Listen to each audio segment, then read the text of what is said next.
Gostaria de agradecer primeiramente a todos que estão aqui. Quero começar dizendo que essa mesa de debate ela é uma iniciativa do selo Unicef. Para quem ainda não me conhece, eu sou Jéssica Regina, sou articuladora do selo Unicef. Nós vimos a necessidade de se criar essa mesa de debate devido ao contexto de isolamento social que estamos vivendo. E, através do selo Unicef, vir discutir algumas mazelas sociais que, mesmo em isolamento social, vimos a necessidade de se estar conversando, de expor realidades.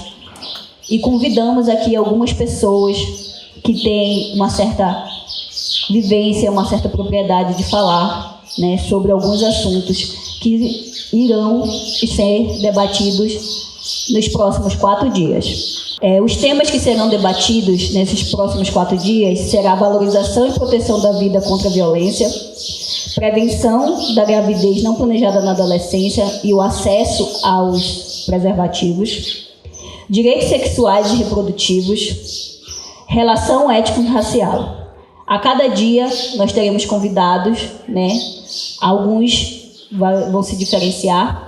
São pessoas que no município se demonstraram mais aptos e mais solícitos a discutir os assuntos. Hoje a gente vai discutir sobre valorização e proteção à vida contra a violência. Teremos como convidado Kellyton Andrade, da Assistência Social, Major Diego, representando aqui a PM. Estaremos com Diviane, que estará representando o mobilizador de jovens, que no momento está adoentado. E Jailton Aguiar, assessor de marketing e comunicação. E eu, como mediadora da mesa, Jéssica Regina. A metodologia vai ser o seguinte: faremos a leitura de um texto, onde a gente vai refletir juntamente com os convidados sobre, principalmente, a realidade daqui do nosso município. Talvez a gente consiga falar um pouco mais abrangente, mas a gente gostaria que focasse mais dentro do nosso município. Após essa reflexão, e esse momento de conversa que nós teremos, a gente vai abrir para algumas perguntas, onde cada integrante vai poder fazer algumas perguntas para um integrante da mesa.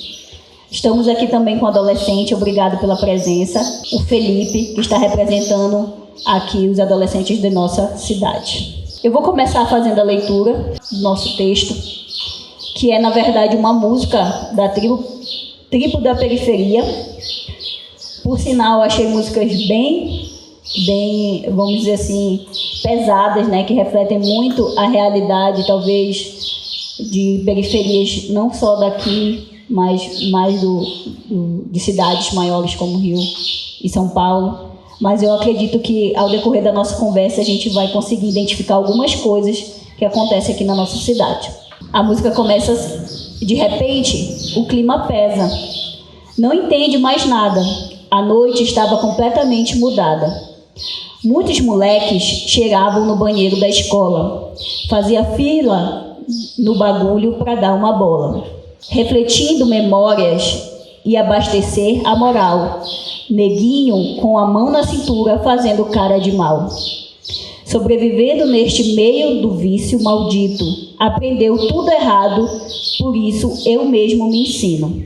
Por enquanto, considerando apenas um igual, são vários da roda extinção que paga pau. Seu sonho, ser um traficante respeitado, vida eterna, chegados para todos os lados.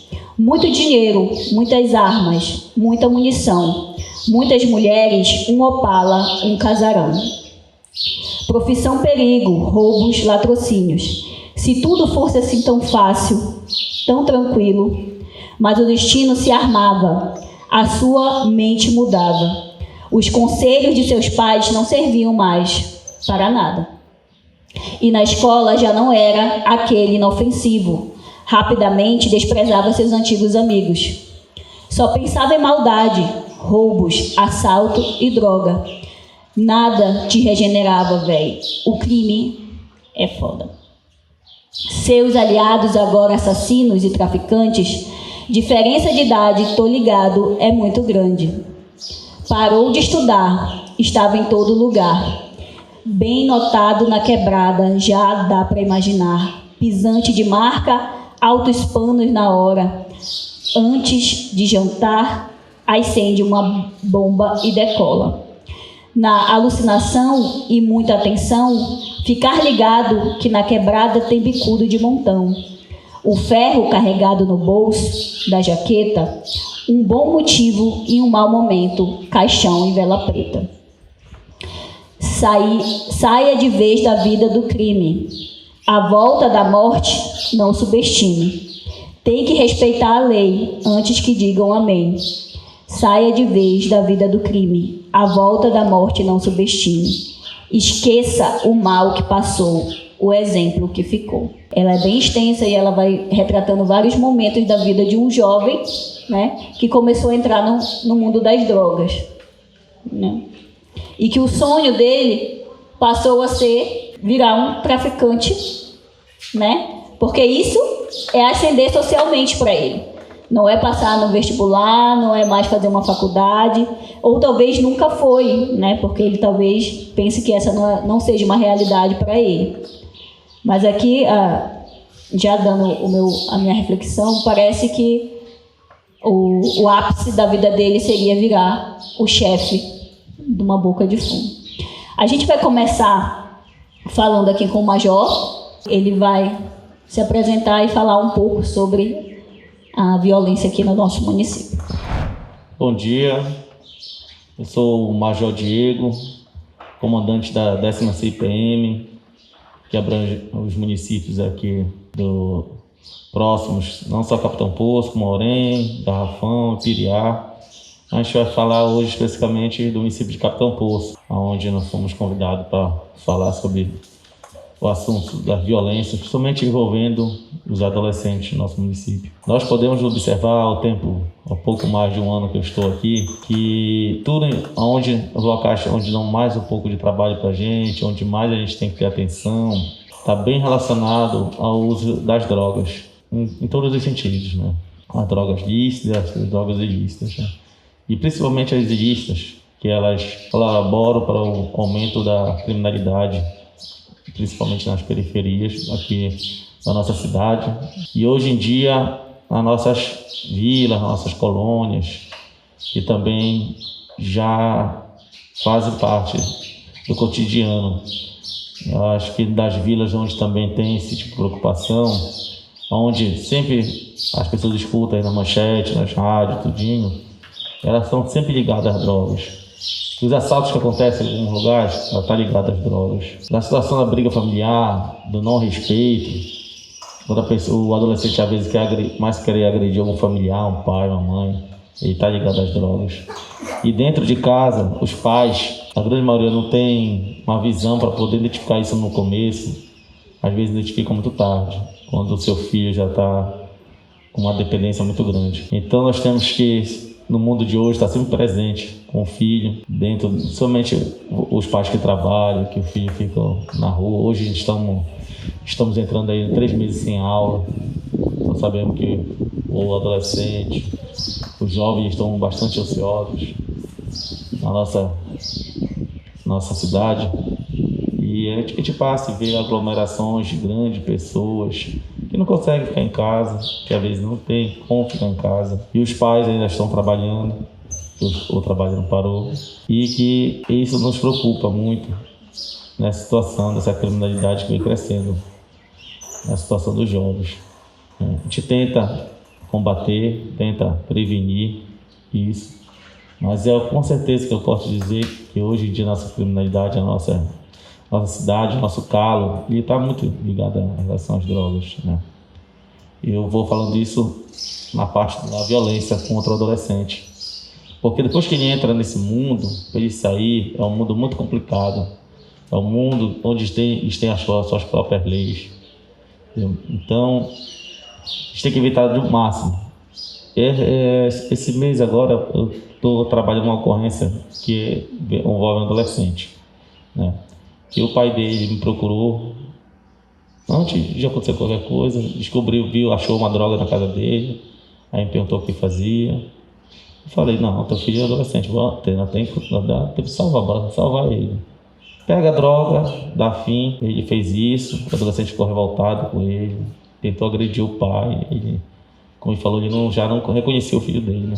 Eu falei, se ele já tiver, pelo o nível da droga que era até óxido, é uma droga altamente, que a pessoa fica dependente muito rápido. Eu falei, sabemos o nível que ele está, que talvez quando descobre tarde, né?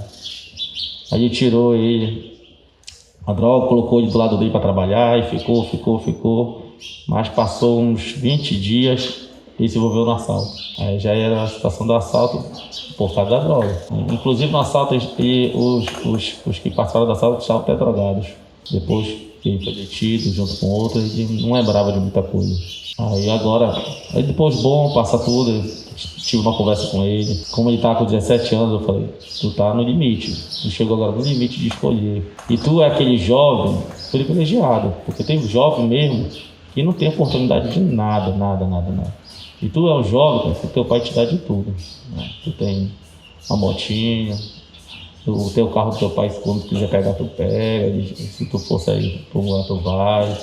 Mas isso a confiança a gente vai ganhando com os pais um pouco, né? E tu tá perdendo com o teu pai. Tive uma conversa boa com ele, falei, olha, dessa vez se for um ato infracional, tu vai responder uma medida socioeducativa, mas tu tá muito próximo já de ficar em maior de idade. E a próxima vez, quem sabe já não vai ser tratado como tu tá sendo tratado agora. E ele já achou aquele mundo muito ruim. O tratamento, foi dado um tratamento com um menor mesmo, mas ele achou muito ruim já, né? Eu falei, o tratamento do criminoso já adulto é muito pior. Falei para ele, lá na tua casa não vem com central de ar, lá não vem com uma cama confortável, lá não vem com uma comida que tu quer escolher, entendeu? Então é um caminho muito sem voltas. Tu vai sair dessa, tanto ele saiu, né? Foi entregue para o pai já colocou em outro lugar. Mas eu falei, tu tem tudo para voltar e trabalhar com teu pai. Então nós vimos que a droga ela está em todos os níveis.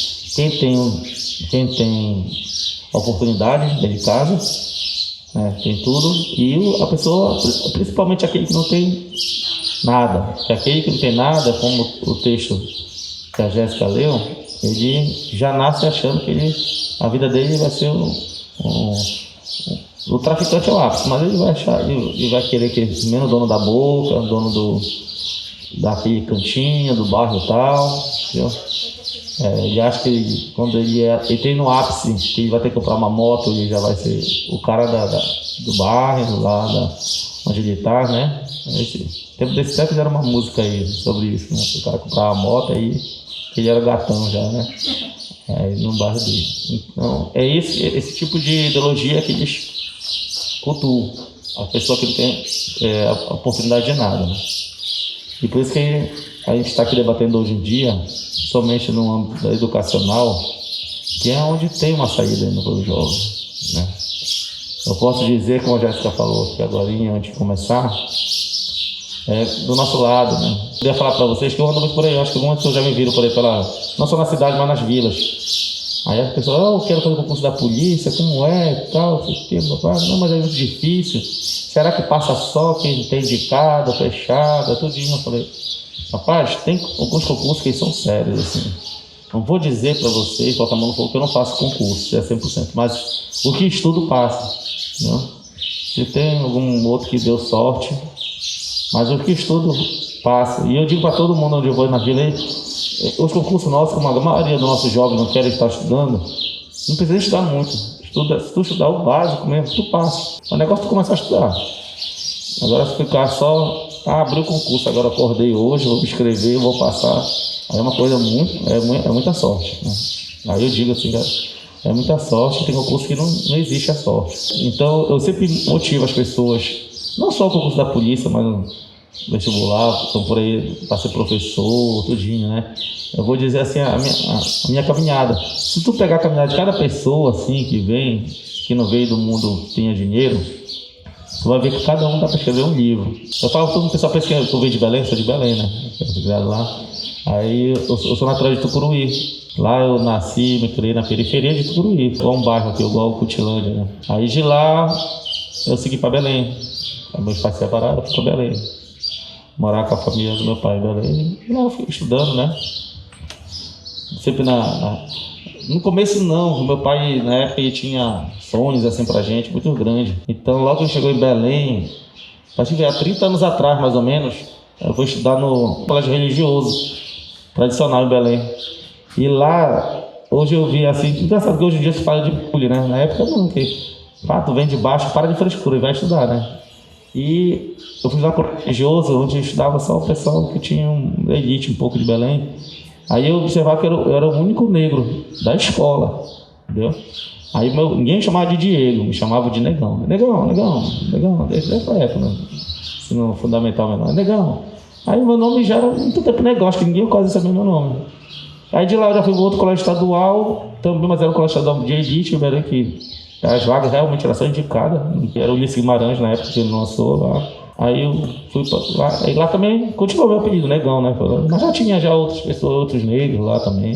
Mas na minha sala era eu mais outro só. A gente que, dessa classe dos negros, já começou a ter oportunidade, uma coisa muito recente, muito nova para cá já. Hoje em dia a gente vê negros aí, ó, juízes, pessoal, promotores. Então aí eu de lá eu estudei. Primeiramente eu tinha um sonho de ser engenheiro, né? O sonho que a gente tem de adolescente. Aí na época que eu vim de Tucuruí, por causa da hidrelétrica, aí eu falei, eu quero voltar para Tucuruí, lá para onde eu vim, minha família lá, que eu quero ser engenheiro. Aí mas quando chegou o vestibular, quando já estava mais maduro, aí eu fui, fazer matemática, que é mais certo para passar, né? E eu gostava de estar dando aula de matemática para os outros já, eu gostava muito de matemática, eu falei, eu vou ser matemática. Aí eu passei matemática, fui cursar matemática.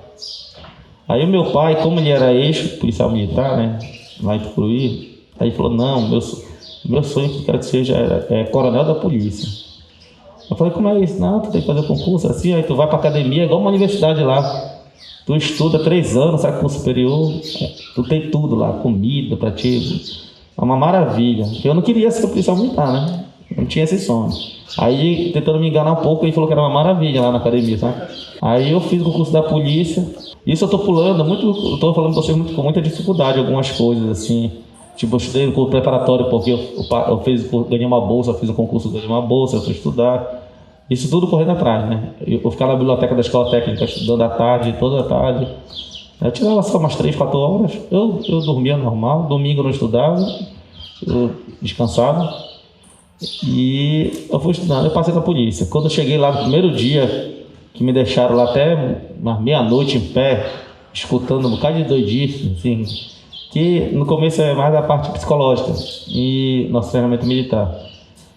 Aí a gente foi liberado depois que uma amiga minha, da minha turma, ela desmaiou, sabe? Agora você pode ir pra casa, amanhã aqui, 5h30. Aí eu cheguei em casa, não, vou voltar nada. Né? O primeiro dia eu já ia desistir. É o primeiro dia a primeira semana é onde o pessoal desiste, né, muita gente. Não vou voltar não. Não, rapaz, isso aí é tudo teatro, é brincadeira, pô, é assim. Aí depois que é o primeiro salário, eu nunca tinha trabalhado, né? O salário de aluno, né, na época. Aí eu, vou aguentar ficar aqui mesmo. E pra mim o resto era só psicológico, besteira. Pra quem já veio de cima, sentiu mais, alguns desistem. Por exemplo, quem nunca lavou um banheiro em casa, quem nunca lavou um carro, nunca lavou o chão, é complicado entrar na vida militar, porque a gente só no começo lá, que é o primeiro ano, e agora o recruta mesmo, então a gente só obedece, a gente não manda em nada, nem a gente fala, a gente não manda nem no porteiro, né? Nem no formiga, é só para te obedecer ordem. Aí com o tempo a gente vai aprendendo a acomodar também. Aí daí eu vim, aí quando eu passei, eu tava na academia e me chamaram no Ulisses Guimarães na escola, né? Porque já tava essa tendência do jovem ficar revoltado, tudinho. Eu fui lá para dar um depoimento desse que eu vim de lá, né? E eu tava na academia militar, para ser oficial, e tinha passado de matemática também, tinha vindo de lá.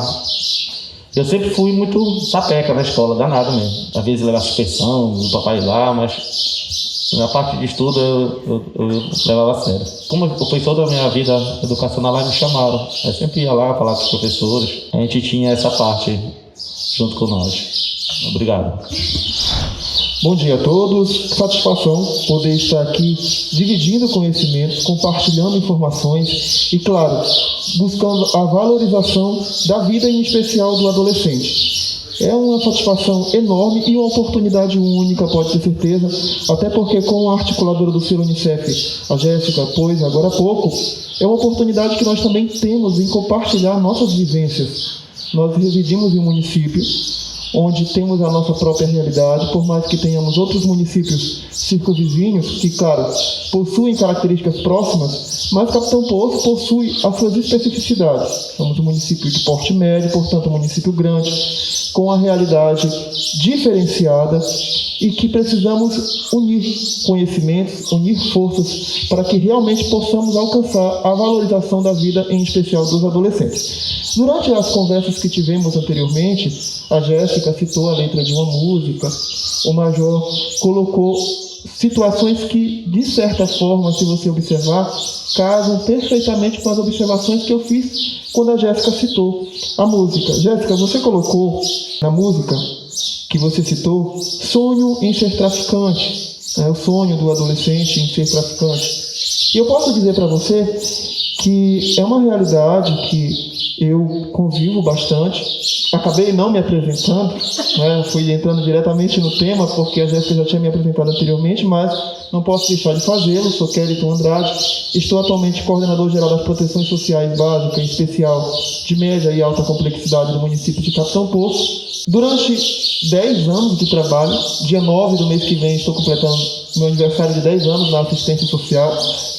Durante essa vivência com os serviços da política de assistência social, eu pude presenciar muitas histórias que foram construídas através do atendimento no serviço público. Outras histórias que nós não conseguimos reconstruir, infelizmente. A comunidade ela precisa acreditar mais na adolescência. Eu observei que você falou do sonho do adolescente em ser traficante, mas que as pessoas julgam muito. Como técnico da assistência, como coordenador, às vezes faço atendimentos e escuto relatos de crianças e adolescentes que dizem assim: meu sonho é entrar para o tráfico, meu sonho é ser do Comando Vermelho. Escuto muito isso, gente, de verdade. Creio que a polícia também já deve ter muitos relatos como esse. E a gente tenta ressignificar a vivência daquela criança, daquele adolescente, porque muitas das vezes, quando ele diz isso, é em virtude de ser a única realidade que ele conhece. E a realidade que você conhece influencia diretamente na pessoa que você se torna. Eu, por exemplo, eu sou filho de professor e a assistência social foi um desvio na minha vida profissional, porque tudo me levava a ser professor. Assim como todas as minhas irmãs são professoras hoje, porque é a realidade que nós conhecemos. O meu pai é um dos professores mais antigos do município, então nós nascemos ele sendo professor. E se nós nascemos naquela realidade, que outra realidade diferente nós poderíamos conhecer?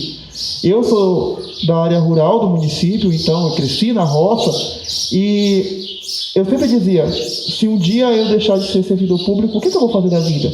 O que eu sei fazer é trabalhar na roça.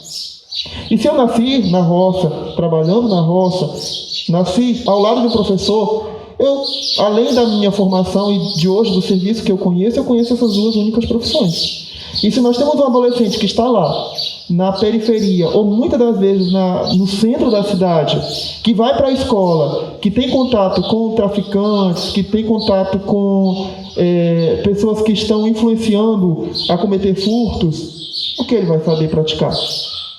Então, a gente julga muito o adolescente que enxerga esse caminho, mas muitas das vezes é o único caminho que é mostrado a ele. Faltam opções. As pessoas elas desacreditam muito nas medidas socioeducativas, por exemplo. As pessoas não conseguem entender o veio pedagógico que as medidas socioeducativas têm. E eu até fiz uma relação, Jéssica, sobre o abusador e o adolescente que cometeu um ato infracional.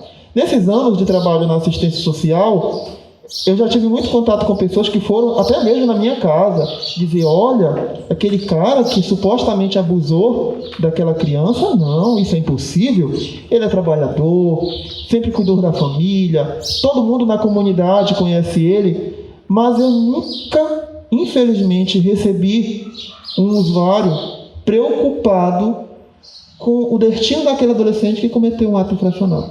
Nunca. Eu posso listar inúmeras situações que recebi comunidades preocupadas com a situação do cara que cometeu abuso sexual, que é um crime. Mas não recebi até hoje uma pessoa preocupada com o destino de um adolescente que cometeu um ato infracional. Eu vou ter que retirar a máscara, que não está dando muito certo. Estamos bem distantes aqui, tá, gente? Então, não há problema. Bom, se você parar para pensar por essa perspectiva, eu não estou aqui diminuindo o ato que o adolescente cometeu, que muitas das vezes ele furtou, ele roubou, sim, ele matou, e que sim, ele deve responder diante das medidas socioeducativas. Elas precisam sim ser aplicadas e elas precisam sim ser repensadas. Elas precisam ter uma melhor efetividade. Mas o que eu estou colocando aqui é a preocupação da comunidade. É a valorização da vida do adolescente. Por que eu consigo valorizar a vida de um abusador adulto, me preocupando com o que vai acontecer com ele? E isso eu estou falando por experiência, tá, profissional. Não estou citando pesquisas, eu não estou citando porcentagens, eu estou citando experiência de vivência profissional, tá, gente? Mas por que eu não consigo, como comunidade, me preocupar com o adolescente que cometeu um ato infracional? Por que eu não consigo ir lá no serviço público e dizer assim, e agora, gente, o que vai acontecer com ele? Existe alguma coisa que eu, como membro da minha comunidade, possa ofertar? Porque nós, há 2 anos, estamos tentando cadastrar orientadores comunitários para as medidas socioeducativas e não conseguimos. A comunidade ela não se predispõe a participar, porque nós temos, além do trabalho técnico a desenvolver com o adolescente que cometeu o ato infracional, o acompanhamento da comunidade através do orientador comunitário, mas nós não temos adesão. Então, eu sempre me preocupo muito por que nós nos preocupamos mais com a árvore que já está frutificando do que com o fruto que está nascendo, com a semente que está ali plantada. A comunidade ela precisa repensar realmente seus conceitos. Quando a gente fala em se preocupar, às vezes a pessoa pensa que eu estou diminuindo porque você nunca foi assaltado por um adolescente? Sim, eu já fui assaltado por um adolescente. Infelizmente, já tive essa situação, já aconteceu comigo. Mas eu, como disse no início, eu acredito nas medidas socioeducativas. Eu tenho inúmeras experiências de adolescentes que cometeram um ato infracional. Eu lembro que no meu primeiro trabalho, inclusive, isso há 10 anos atrás, lá no CRAS, eu estava trabalhando em determinado setor do Centro de Referência de Assistência Social e um adolescente veio cumprir medida socioeducativa e eu fazia o acompanhamento junto com a técnica. Na época eu não era um profissional de nível superior. Eu fazia acompanhamento junto com a técnica desse adolescente, fizemos diversos trabalhos juntos e hoje eu o encontro em uma lanchonete, proprietário de uma lanchonete, trabalhando aqui na cidade. Me orgulha muito de vê-lo executando essa atividade. E ele cometeu, sim, um ato infracional, respondeu, cumpriu a medida socioeducativa de modo adequado. O CRAS, inclusive, fez um bom trabalho. Ele hoje tem filho, esposa e um trabalho. E houve um trabalho do serviço público, da própria família que aceitou, está integrado naquele serviço público, e o resgate de um cidadão. Então, nós temos que parar para pensar nessas possibilidades. Como o próprio Major colocou agora há pouco, o que pode ser feito? De que modo nós podemos agir? Ele citou um exemplo aqui de uma demanda que ele recebeu, onde houve uma intervenção junto à família, onde a família conseguiu fazer um trabalho junto ao filho, e a família ela é o ponto principal dessa discussão. De nada vai adiantar nós reunirmos técnicos, reunirmos profissionais da assistência da saúde, da educação, da polícia militar, se a família não estiver integrada nessa discussão. Infelizmente, na assistência social, nós ainda temos muita dificuldade de acessar as famílias. Por mais que nós tenhamos evoluído bastante durante esses anos, mas ainda falta muito. Eu cito o exemplo do serviço de convivência. O serviço de convivência, na proteção social básica, que é o CRAS, ele é extremamente importante, porque ele trabalha temas transversais. A valorização da vida, como é o que estamos discutindo hoje aqui, a valorização da família, a relação com a comunidade, a carreira profissional, tudo isso é discutido no âmbito do serviço de convivência. Mas as famílias, quando você vai ofertar o serviço, ela diz, não, eu não quero inserir meu filho. Tem algum benefício físico, palpável, financeiro? Não, senhora, o seu filho vai ser inserido no serviço, nós iremos ofertar esse tipo de atividade, O momento que ele não está na escola, ele vai estar participando do serviço, realizando atividades, participando de palestras, rodas de conversa, conversando com outros adolescentes. Ah, não, muito obrigado, eu não estou interessado. E ele não é obrigatório. Mas a gente continua insistindo. Porém, se você diz, olha, a gente veio aqui para inserir você no serviço de convivência, porque a senhora está em avaliação pelo programa Bolsa Família, foi identificado esse tipo de violação na casa, ah, tá, onde é que eu assino? Se você oferta um curso de geração de renda lá no CRAS, isso eu posso apresentar diagnóstico, tá, gente? Além da vivência do trabalho, nós temos levantamentos que apontam isso também. Quase que 65% das pessoas que procuram espontaneamente os cursos de geração de renda são pessoas que possuem uma renda estável. Vão lá, porque eu quero complementar minha renda, a gente tem que explicar, olha, infelizmente esse curso, ele não está dentro do seu perfil, são para pessoas em situação de vulnerabilidade social, e aí a gente vai lá na casa da pessoa que se encontra em situação de vulnerabilidade social, e muitos, tá, não é generalizando, dizem, olha, não, eu não estou interessado, porque eu tenho muitas ocupações no período da manhã, a gente oferta à tarde, infelizmente eu não posso, porque também estou muito ocupado no período da tarde.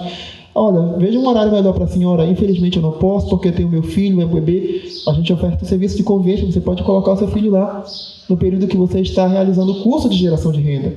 Mas as famílias, elas ainda apresentam muita resistência. Então, a gente tem que começar a também rever a postura da sociedade diante dessas situações. Por que o governo federal ele oferta mais recursos para CRAS e Cadastro Único do que para CREAS? O CREAS, para quem não o conhece, é o Centro de Referência Especializado de Assistência Social que acompanha as famílias quando a violação de direitos, seja o abuso, a negligência, o trabalho infantil, a violência psicológica, física já ocorreu. A implementação desses recursos, ela se dá diante da prioridade de cada um deles. Então, muito mais viável, muito mais inteligente você investir na prevenção do que você investir no combate. Vamos prevenir. É o mais importante. Nós não queremos não queremos atender uma criança só quando ela foi abusada sexualmente. A gente quer atender a criança antes do abuso ocorrer, para que ele não ocorra. E isso a gente trabalha lá nos núcleos do serviço de convivência, quando a gente orienta uma criança, um adolescente, um pai. A gente trabalha nas oficinas de geração de renda, nos acompanhamentos do PAIF, que acontece lá no CRAS. Então, precisamos que a comunidade faça uma adesão das atividades preventivas. Eu gostaria de citar um exemplo que também vivenciei referente à saúde. Eu acho que os profissionais de saúde estão enxergando muito essa diferença. Há um ano atrás, eu acredito, eu levei meus pais, que tem um idoso e uma tia que também é idosa, para vacinação. Eu cheguei, não tinha fila, entrei, foram vacinados e embora para casa. Eu fui fazer a mesma coisa uma semana atrás, eu peguei fila para vacinação. As pessoas não estavam valorizando a vacinação, que é algo extremamente importante para a saúde de cada um de nós, mas mudaram. Precisou uma pandemia mundial acontecer para que essa postura comunitária ocorresse, e isso com certeza a nível nacional. Então, precisamos repensar, a comunidade ela precisa participar mais.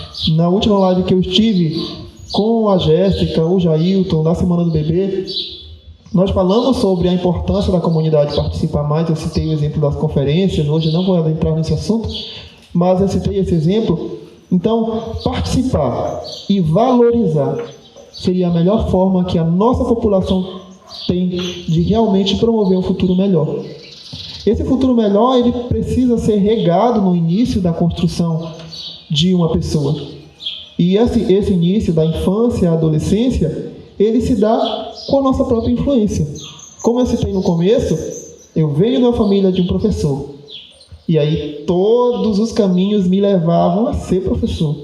Era o que eu vivia. Fui para a escola, sofri muito por ser do interior. As pessoas tinham muito preconceito, porque era da área rural. Sofri muito por ser extremamente pobre na época. Eu tive que enfrentar muito todas essas situações, com muita determinação, mas sem dúvida, gente, o suporte que eu recebi da minha família, por mais que muitas das vezes faltava o financeiro, mas eu tinha o emocional, eu tinha o afetivo, e isso sem dúvidas era muito importante. O meu pai e minha mãe, eles sempre valorizaram os estudos acima de tudo. A minha mãe, semi-analfabeta, se formou agora após os filhos, Em uma noite ela chegou em casa, tinha um caderno em cima do balcão da cozinha e ela disse de quem era esse caderno, que ela sempre amou cadernos. Eu disse, esse é seu caderno. Ela voltou a estudar e se formou. E o meu pai, que se formou depois que todos nós nos formamos também, hoje tem nível superior, também teve que enfrentar muitas dificuldades para nos manter na escola. Mas eu me orgulho muito em ter acompanhado a minha mãe até a Secretaria de Assistência Social e jamais ter imaginado que eu voltaria lá como profissional e ela ter sido uma das primeiras pessoas a chegar e dizer assim, olha, eu vim pedir o desligamento do programa Bolsa Família porque hoje nós não precisamos mais. E as pessoas, elas costumam não ter essa postura. Eu lembro que minha mãe pegava o dinheiro do Bolsa Família, comprava caderno, lápis e caneta, porque era para isso que o recurso vinha. Então, muitas vezes, há uma distorção da aplicação desses recursos. E sabe por que há uma distorção da aplicação desses recursos que a família recebe lá na política de assistência social? Porque é distorcida as prioridades. O que é prioridade para você? Eu gostaria de deixar essa reflexão. O que é prioridade para você, pai, nesse momento? E agradecer mais uma vez a oportunidade. Creio que eu vou voltar aqui a falar alguma coisa. O tempo é curto, muita coisa que tinha para falar, não deu tempo. Mas assim que eu tiver a oportunidade, eu vou estar voltando. Obrigado. Bom dia. Eu sou o Felipe, eu moro aqui no DR mesmo, nesse bairro. O que eu tenho para falar é sobre os assuntos de a violência e o uso de droga por adolescentes e jovens, né? Eu posso dizer que eu nunca vivi tanto essa realidade. Eu nunca fui assim de estar na rua, nunca fui um jovem de estar em festas, em lugares assim, que facilitam muito com que as pessoas tenham acesso às drogas. Mas eu já conheci pessoas, sim, que usavam drogas, já tive colegas e conhecia pessoas de vista, né, que eu nem pensava que usavam drogas, mas que usavam. Conheci pessoas que hoje já estão até mortas por causa da criminalidade. Jovens que se meteram nesse mundo do crime e hoje não estão mais aqui. Eu já fui assaltado por jovem, eu estava com o telefone na mão, eu lembro. Um jovem veio por trás de mim e puxou da minha mão. E eu pensando que era brincadeira, eu puxei de volta. E a gente ficou naquela briga. Até que metade do telefone ficou no chão. E ele correu com o restante. E eu lembro que eu fiquei sem ação, porque é algo muito complicado. E recentemente, a minha casa ela foi assaltada. Eu estava lá, eu e minha irmã. A gente estava lá dormindo, a gente não viu nada. Mas levaram bastante coisas. Até as comidas que estavam na geladeira eles levaram. Eu não tenho muito a dizer sobre isso, né? Mas eu lembro que quando eu era criança, o meu pai ele sempre foi fumante de cigarro. E eu lembro que uma vez ele deixou assim em cima da cômoda o cigarro e o isqueiro. E eu tinha uns 7, 8 anos e eu tinha curiosidade, porque essas coisas elas despertam curiosidade na gente. E eu peguei um cigarro, acendi e coloquei na boca. Só que como eu não sabia que eu era criança, eu suguei todo o ar. E quando a minha mãe me encontrou, eu estava no chão, jogado. Porque essas coisas, elas chamam muita atenção dos jovens. Porque muitas vezes os jovens, eles têm problemas em casa, têm problemas para arrumar um emprego. E eu acho que isso serve para eles como um meio de escape, para que eles possam fugir dessa realidade. Porque hoje em dia é muito difícil um jovem arrumar emprego. É muito difícil, porque a gente chega numa empresa e a empresa diz qual formação você tem, qual a sua experiência. Mas como a pessoa vai ter experiência se a pessoa não tem emprego? Nunca teve um emprego, né? Como é que eu vou ter experiência? E muitas vezes as pessoas dizem que não querem porque não têm experiência. Eu considero que essa realidade ela tem que ser mudada. Hoje em dia já temos vários programas, né? Para isso, como o Jovem Aprendiz, os concursos que ajudam bastante as pessoas que são mais novas. E vale ressaltar que hoje em dia não há só um meio de escape dessa vida. Assim como eu estava conversando ontem com os meus colegas da faculdade sobre essa paralisação das aulas, né? Porque é bem complicado, porque quanto mais tempo a gente ficar parado, mais tempo vai demorar para a gente se formar e algo assim. E mais tempo, consequentemente, a gente vai demorar para arrumar um emprego, para se estabilizar, né? E a gente estava conversando, porque fica complicado.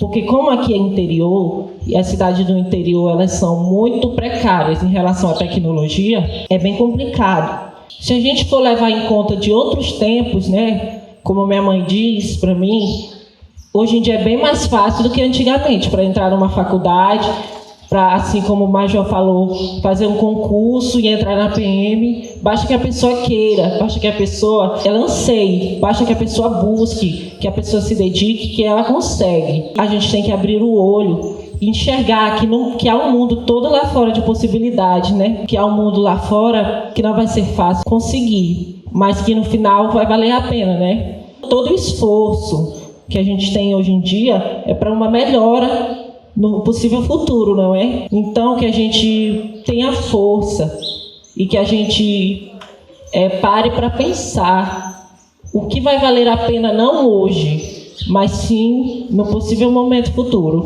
E é isso.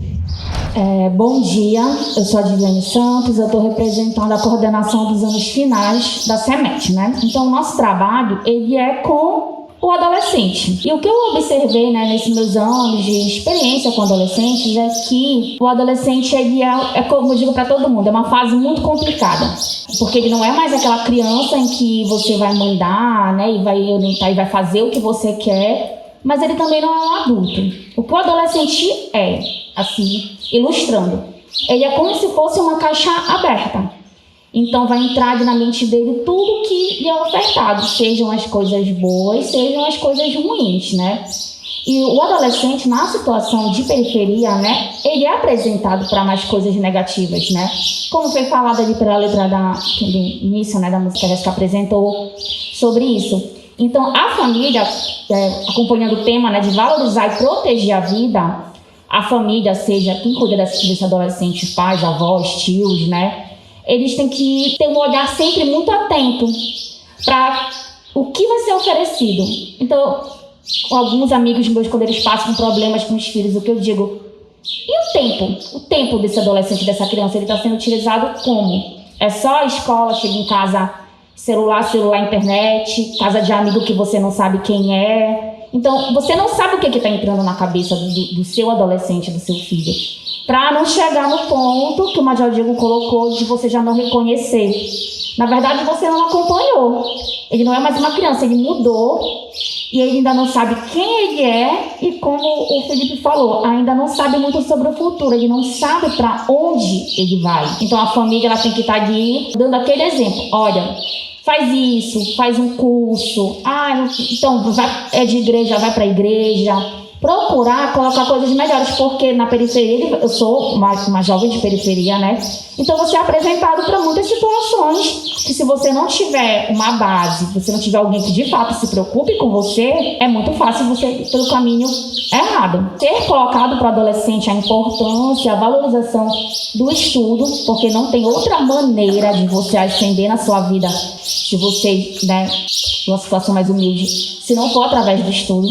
Ele tem que saber que aquele exemplo de tráfico que ele tem, que o traficante lá do bairro dele tem isso, e o carro, e aquela situação, aquilo não vai ser um meio para ele, porque ele nunca vai chegar a ter esse futuro pretendido, como o Felipe falou, que ele está buscando esse futuro que ele pretende, né? Estudando. E o adolescente, quando ele vai para esse outro caminho, ele tem que saber que aquele não é um futuro pretendido. Então, eu acredito muito no papel da família, no papel da sociedade de oferecer, né, como o CRAS oferece o serviço de convivência, oferecer oportunidades para esse adolescente se manter no caminho correto. Eles têm essa fase, né? A adolescência é uma fase de rebeldia, ela é uma fase que eles acreditam que eles são os donos da verdade. Então tem que ser tudo muito bem colocado e valorizar o que ele quer, o que ele pretende. É porque é muito fácil você chegar e dar só ordens. Você tem que buscar saber os anseios dele para tentar entrar.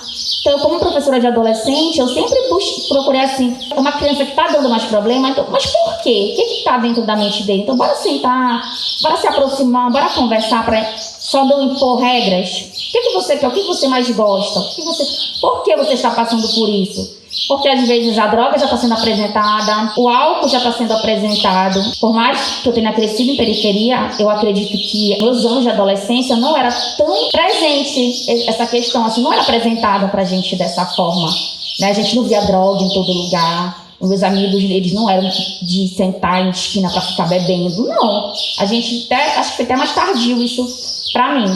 Só que hoje em dia, os adolescentes não. Se com 13 anos eu ainda estava...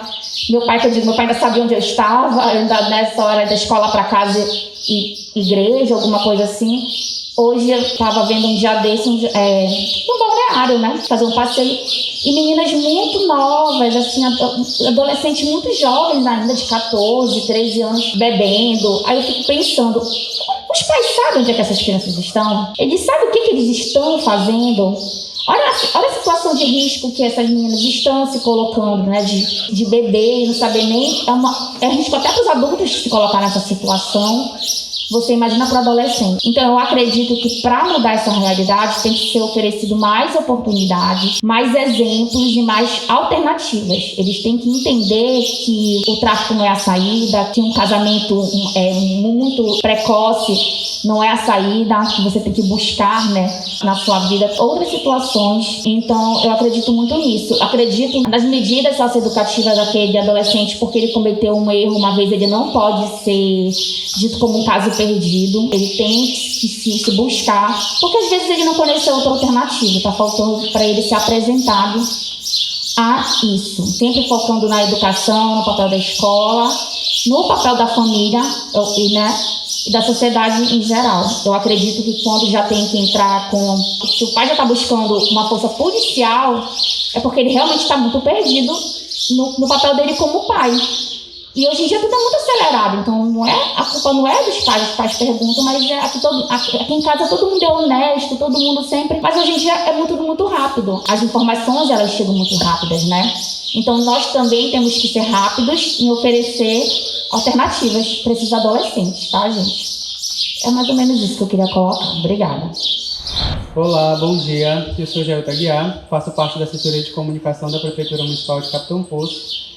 Agradeço a oportunidade de estar aqui participando dessa roda de conversa, pelo convite da nossa articuladora do Unicef, Jéssica. Agradeço também a presença do Major Diego, do Kellyton, do Serviço de Assistência Social, e da Viviane e do Felipe.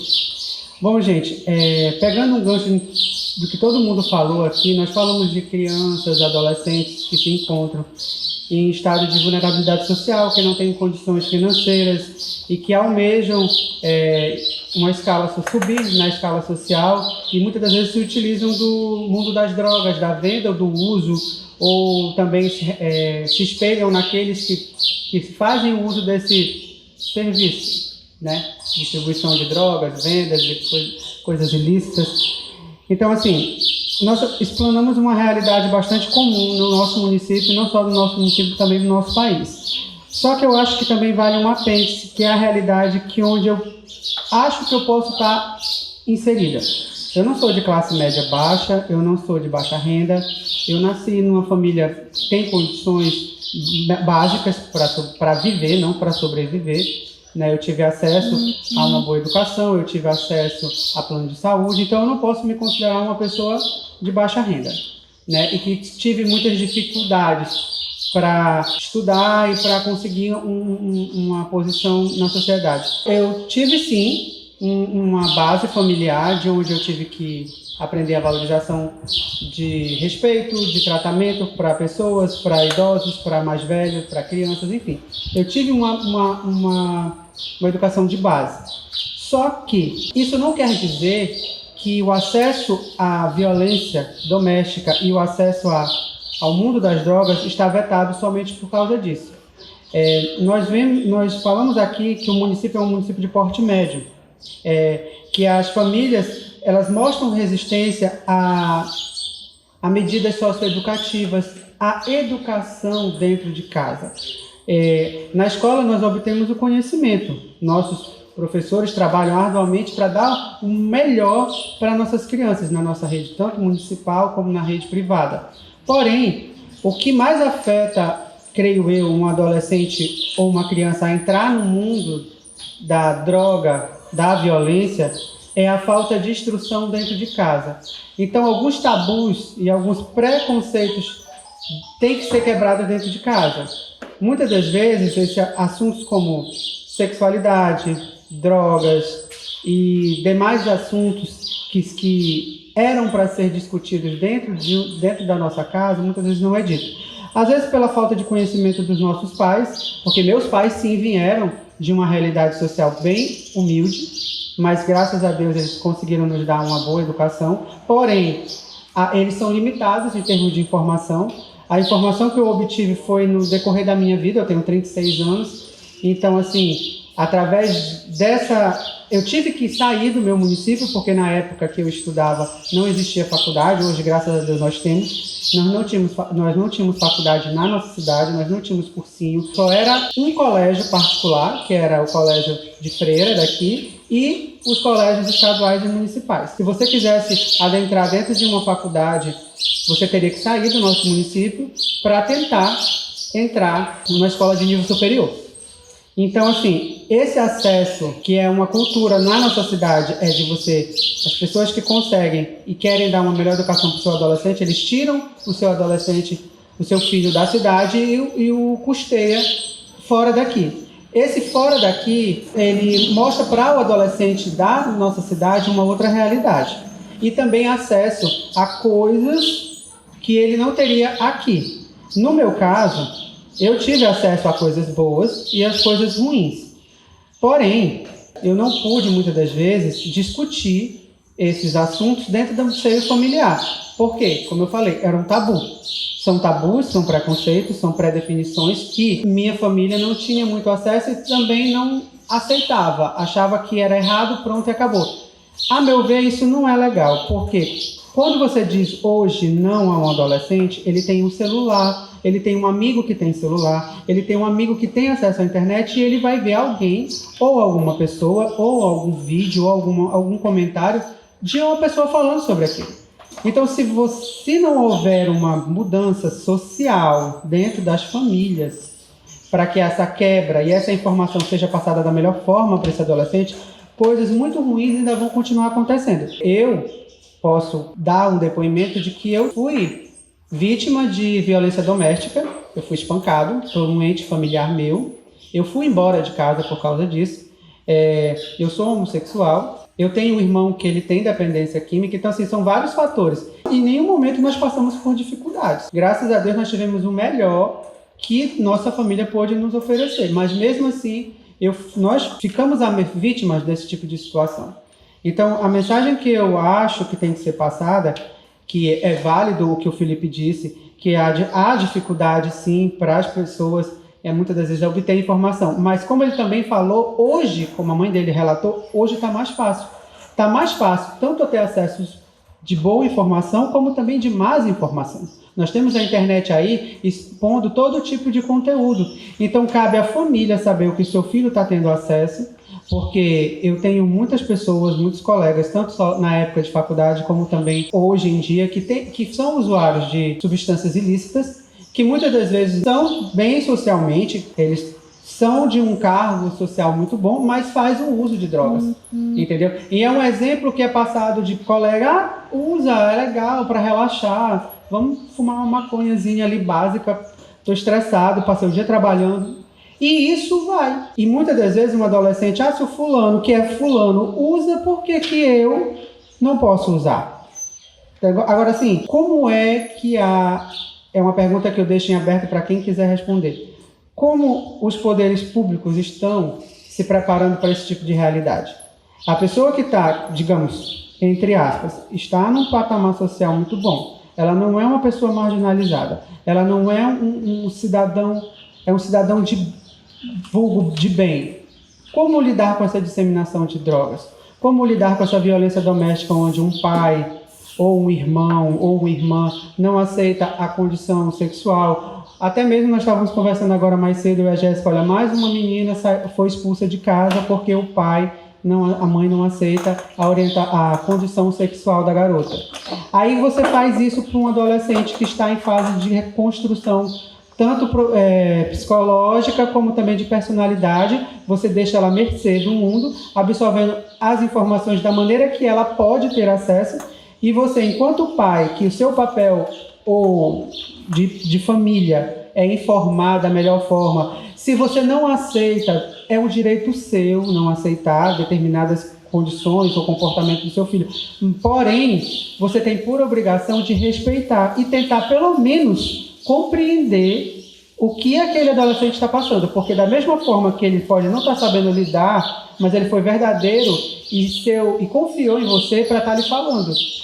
E se não falou, e se você descobriu, por que ele não falou? Por que ele não se sentiu à vontade de falar para você, que é pai, ser sincero com você? Então, assim, são coisas que a sociedade ela tem que começar a rever. Se os próprios filhos não se sentem confortáveis em ter o pai, a mãe ou um ente querido como amigo mais próximo, ele vai ter isso na rua? Ele vai ter isso no mundo? Como é que medidas educativas podem estar sendo implantadas? Trazer a família para dentro da escola? Pode ser. Sentar, as diretrizes políticas, sentar com os pais, ter uma nova, reformular isso. Como isso pode ser feito? Então, são vários questionamentos que não é fácil de ser resolvido, não é de uma hora para outra que vai ser resolvido, porque, como eu disse, tem muitos anos que eu vivo nessa vida e, graças a Deus, eu digo que só Deus mesmo, que pôs a mão na minha cabeça e fez eu ter a minha mente aberta para entender que meu pai, ele não é uma pessoa ruim, ele não me quis mal, mas só que ele não teve condições suficientes para me orientar. Eu sei da realidade que ele veio, de onde ele veio e como ele foi criado. Eu não posso exigir dele algo que ele não tem. Eu não posso exigir da minha mãe, do meu pai, do meu irmão, algo que eles não tiveram. Eu não posso tirar daqui desse caneco uma maçã se eu não coloquei. Então, assim, eu também deixo essa mensagem para o próprio jovem. Antes mesmo dele questionar o próprio pai, tenta entender a realidade dele. Você quer ser respeitado, você quer ser compreendido, mas você não compreende a realidade do outro. Isso é questão de respeito, isso é questão de educação. Então, essa educação de base, ela não pode ser deixada de lado. Você achou que foi rígido quando seu pai foi educado, mas o alicerce, a base de qualquer construção social, psicológica, de personalidade, ela tem que ser firme, ela tem que ser forte. Então, nós estamos na sociedade moderna? Estamos. É válido os recursos que nós temos? Sim. O comportamento tem que ser outro? Sim, porque o filho vive uma outra realidade. Mas a educação de base, onde você preza pelo respeito, você preza pela boa educação, de se tratar melhor, de compreender que o seu direito acaba quando o do próximo começa, isso é essencial para que a nossa sociedade venha se modificar ou até mesmo seguir em frente sem tantos danos. Essa é uma realidade que eu vivi e que muitos adolescentes vivem hoje. Hoje é mais fácil você se assumir, digamos, homossexual. Até mesmo assumir que usa uma droga ilícita, porque em Capitão Poço a realidade é muito grande. Não só essa, como o Major mesmo colocou, do ox, da maconha, da pasta, que são drogas, digamos assim, marginalizadas. Mas existe o LSD, existe o ácido, existe o pó, existe o lança-perfume, que são drogas de valor aquisitivo maior e que nem todo mundo tem acesso, mas que é uma realidade muito grande dentro do nosso município. Somente aquela pessoa que teve aquele acesso, que foi para fora, que viu, ou até mesmo experimentou, que eu não posso ser hipócrita, dizer que não, que já, mas graças a Deus não foi algo que eu quis para minha vida, mas eu tive acesso. Eu saí de casa, eu fui para o mundo e eu tive que me virar. Foi errado? Não acho que foi. Eu acho que eu passei pelo que eu tinha que passar para ser a pessoa que eu sou hoje, para que eu tenha a cabeça que eu tenho hoje. É válido?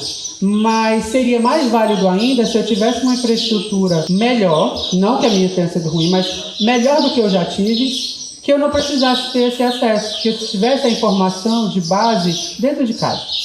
Seria muito melhor. Claro que existem exceções, pessoas que realmente não querem ou que não acreditam, enfim, existem as exceções, mas são exceções.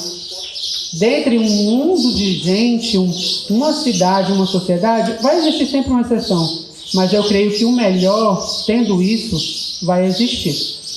Então, a mensagem que eu deixo aqui para mim, para os meus colegas e para quem está nos escutando é: vamos valorizar, sim, a família, porque a instituição que está querendo ser falida, mas que ela não pode ser mais, você não pode falir, que ela é a principal para a construção de um bom cidadão. Vamos valorizar a educação dos nossos governantes, que eles priorizem isso, porque não existe evolução numa sociedade sem uma educação. educação, conhecimento, né? Porque só assim você se prepara tanto para o mercado de trabalho como também para a vida social. Viver em sociedade é ter a educação e ter o conhecimento adquirido em nossas escolas. Então, respeitar o pai, respeitar a mãe, respeitar o professor e respeitar o próximo. É palavras tão simples e atos tão simples que podem ser feitos e que mesmo assim é tão difícil de ser executado pela nossa sociedade hoje em dia. São linhas muito finas, muito sensíveis, que tanto você ultrapassando ela, você pode ser machucado, você pode ser prejudicado. E pior ainda é machucar e prejudicar alguém. Então, é isso que eu tenho a dizer. Bem, eu acho que eu fiquei com a parte mais fácil, né? Que é depois que todo mundo fala, aí eu vou compor o meu raciocínio. Mas eu defendo muitos pontos que foi colocado aqui. Eu estou extremamente feliz por ter um adolescente que esteja ganhando voz, porque eu acredito que isso também é fundamental. A questão do diálogo e escutar todas as classes, todos os gêneros, e, enfim, quanto mais diversidade no debate, eu acredito que a gente constrói mais conhecimento através disso. Quero iniciar minha fala com um pensamento que eu sempre defendo, que construir conhecimento, construir pensamento e evoluir é uma coisa muito complexa. A gente nunca vai ter uma receita de bolo para um problema. O problema, ele tem vários cunhos. O problema, por exemplo, do Jailton, que tem uma classe social diferente, é diferente do problema do Major, que teve no início uma classe social diferente. Eu não posso pegar 2 usuários de drogas e dizer que o problema dos 2 for o mesmo, né? Eu preciso considerar a classe social dele, eu preciso considerar o gênero, o acesso à informação, a informação dos pais, o núcleo familiar, como se deu. Enfim, é uma complexidade muito grande. Trabalhar com o indivíduo em si é uma complexidade muito grande. Começar a falar sobre uma coisa que me tocou muito do Major. A gente tem um tabu, vários tabus foram citados aqui e eu só anotando para comentar. O primeiro tabu é que a polícia ela vai agir com violência. Se a gente chamar um policial para ajudar um filho que está passando por um problema de drogas, a maioria dos pais vai ter o que na mente? O policial vai chegar aqui, vai algemar meu filho, vai levar, vai bater, vai agir com violência. Então, é um tabu que precisa ser quebrado, tanto eu acho que dentro da polícia, quanto fora, né, nos núcleos familiares. É uma situação que a gente precisa mudar, essa visão de que a polícia ela é sinônimo de violência. Eu acredito muito que esses diálogos venham a contribuir, principalmente se a gente tiver a presença de todos, para ficar olhando vários lados. Então, eu achei excelente assim, a sua colocação, de que você chegou, dialogou com o pai, tentou achar uma solução antes de ir logo para a lei e dizer assim, olha, não, ele vai ter que ser punido agora e tal, em vez de dizer, não, bora tentar, que nem você falou, né? Não é um caso perdido. Então, às vezes, o pai que está desesperado precisa ouvir isso. O seu filho não é um caso perdido, não desista do seu filho. Então, além de citar aqui a fala do Major, eu quero parabenizar, né, pelo trabalho que ele vem fazendo, que a gente sabe que não são todos, que é um trabalho que tem se mostrado diferenciado. A fala do Kellyton, eu coloquei a construção do pensamento, como ele é complexo. Eu coloquei o desenvolvimento de conhecimento, que ele citou, a construção de uma cultura de valorização de vida. A gente vê muito em Capitão Poço um pensamento muito pequeno, que é ou ele presta ou ele não presta. Porque é complexo. Eu precisei entrar na universidade para entender que precisa de muita conversa para poder mudar um pensamento que foi historicamente construído.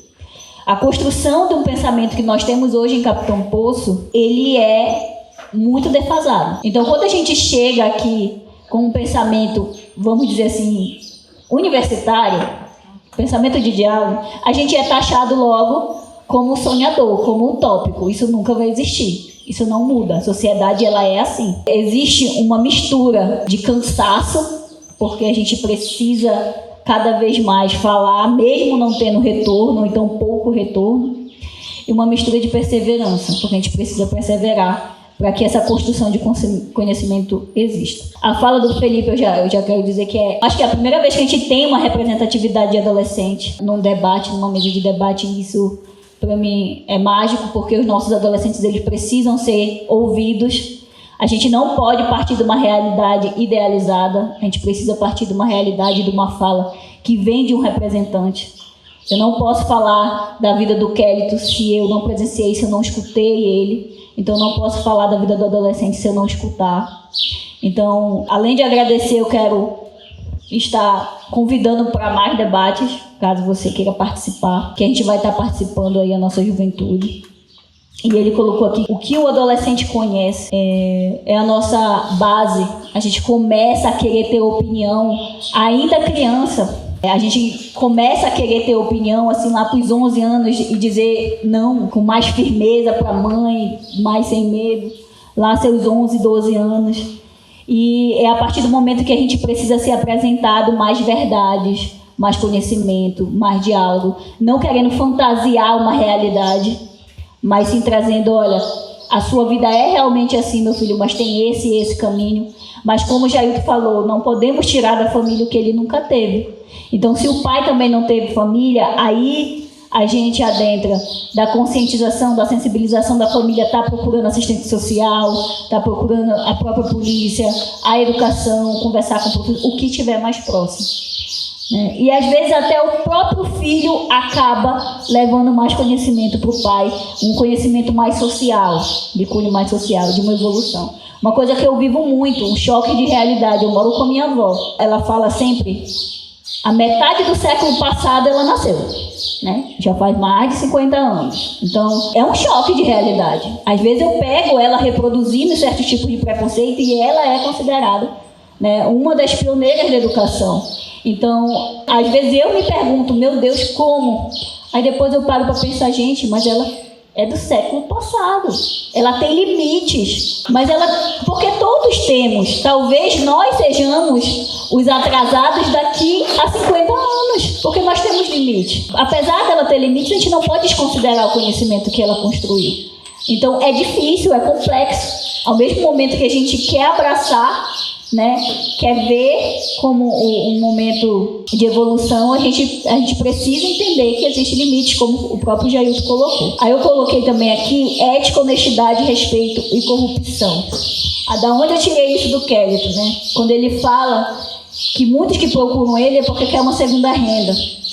E uma coisa que eu tenho achado um absurdo, gente, auxílio emergencial, ele, sinceramente, é tanta gente que não precisa recebendo auxílio, e às vezes eu olho e digo, não, nossa humanidade está perdida. Às vezes eu quero jogar a bandeira, porque são pessoas que não precisam. E são as mesmas pessoas que reclamam da corrupção. Elas não conseguem entender que a corrupção ela começa aí, na oportunidade. Se o político ele rouba milhões, é porque ele tem a oportunidade de roubar milhões. E essa pessoa que está tendo a oportunidade de ganhar esses R$600, mesmo não precisando, ela está fazendo o mesmo ato. Né? Então, essa construção desse conhecimento, dessa conscientização social, né, dessa evolução humana, ela precisa ser sim debatida tanto na escola quanto nos demais setores. Porque, apesar de todas as debilidades, como o próprio Jailton colocou, que o núcleo familiar é importante, ele vem se perdendo essa ética, essa moral, né? É a falta de valorização desse debate, desse conhecimento que é construído através da conversa e através do diálogo entre a necessidade de se ver, né, a condição do outro e de respeitar a condição do outro, de como você pode ajudar, que vem sendo desconstruído, vem sendo construída uma individualidade negativa, né? Eu coloco muito que a individualidade, a autonomia, ela é essencial. Ela é essencial para qualquer indivíduo sobreviver. Porém, a gente não pode perder a noção de que nós vivemos numa sociedade que é coletivo. O meu direito termina quando começa o do outro. E isso vem se perdendo. Eu tenho direito, não me importa o teu direito. Né? É isso que a gente vê muito. A fala da Diviane.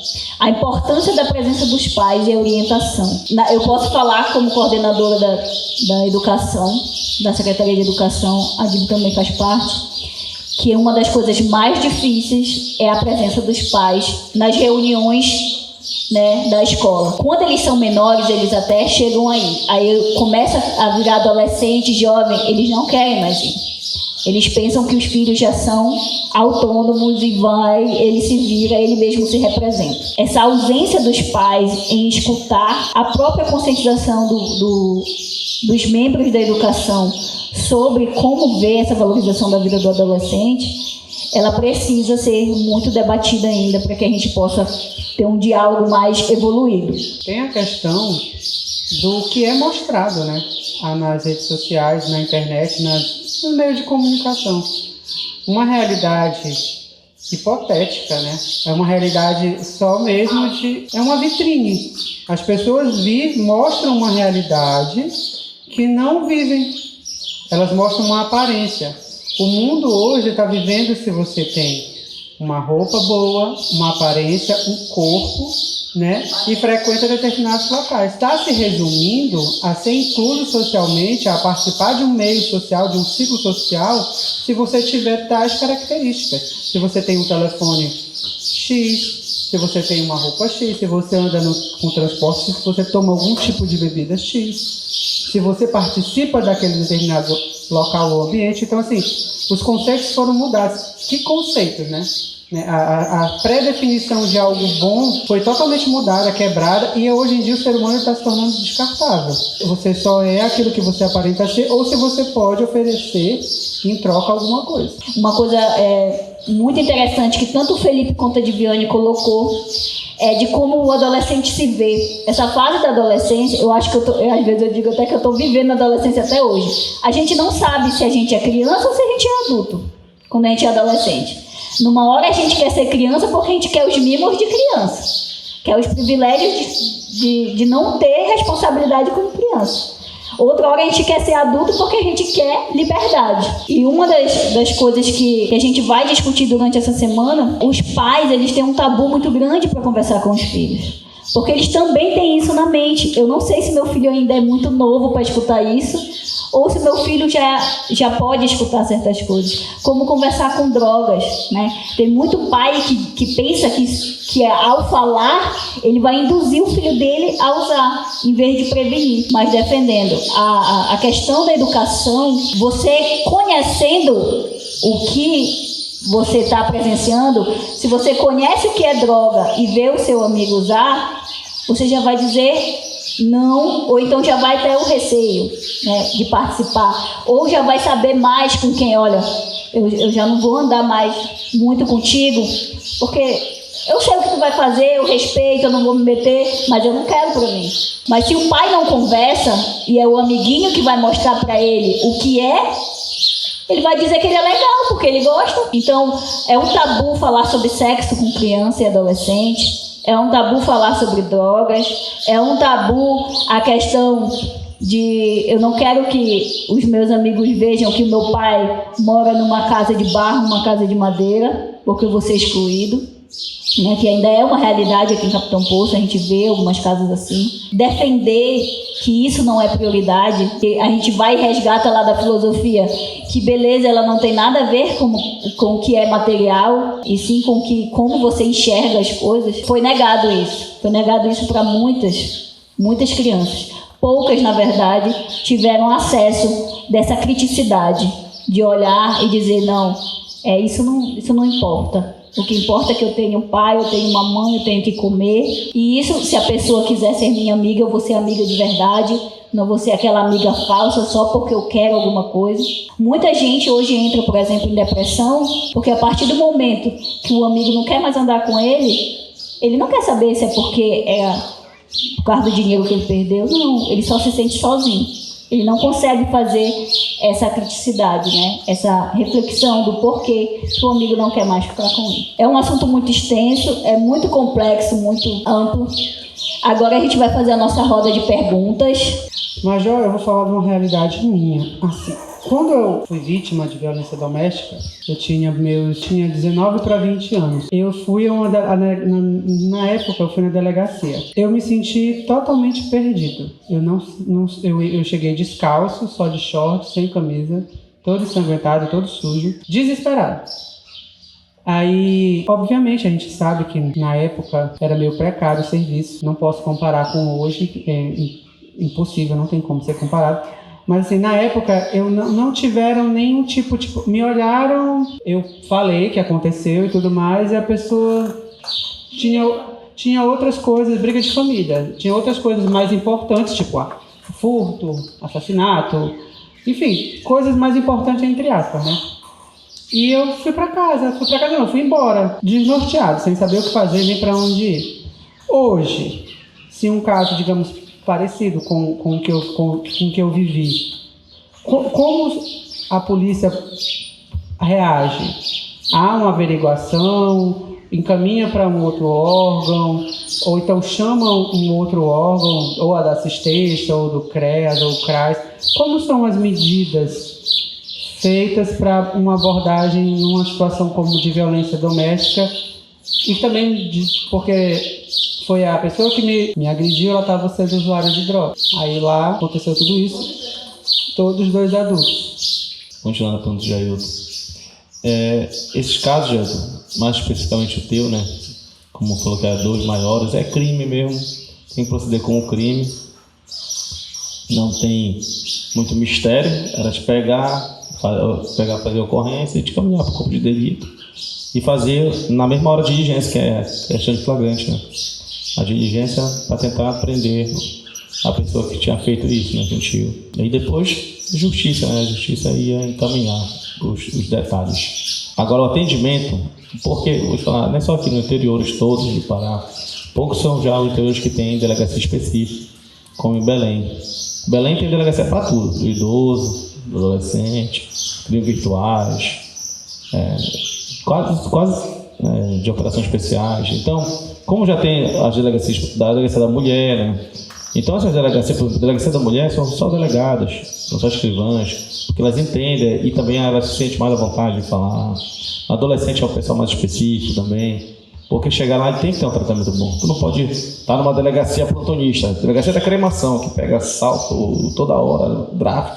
Aí chega alguém com uma violência doméstica, uma violência contra o adolescente, aí o cara tá aqui, aí vai te tratar igualzinho. Então foi por isso que foi criado essas delegacias especializadas.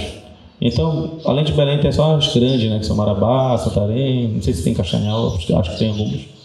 Mas isso deveria ter em todos os lugares. Ou você podia ser no mesmo prédio, mas deveria ter servidores preparados para receber esse tipo de ocorrência diferente.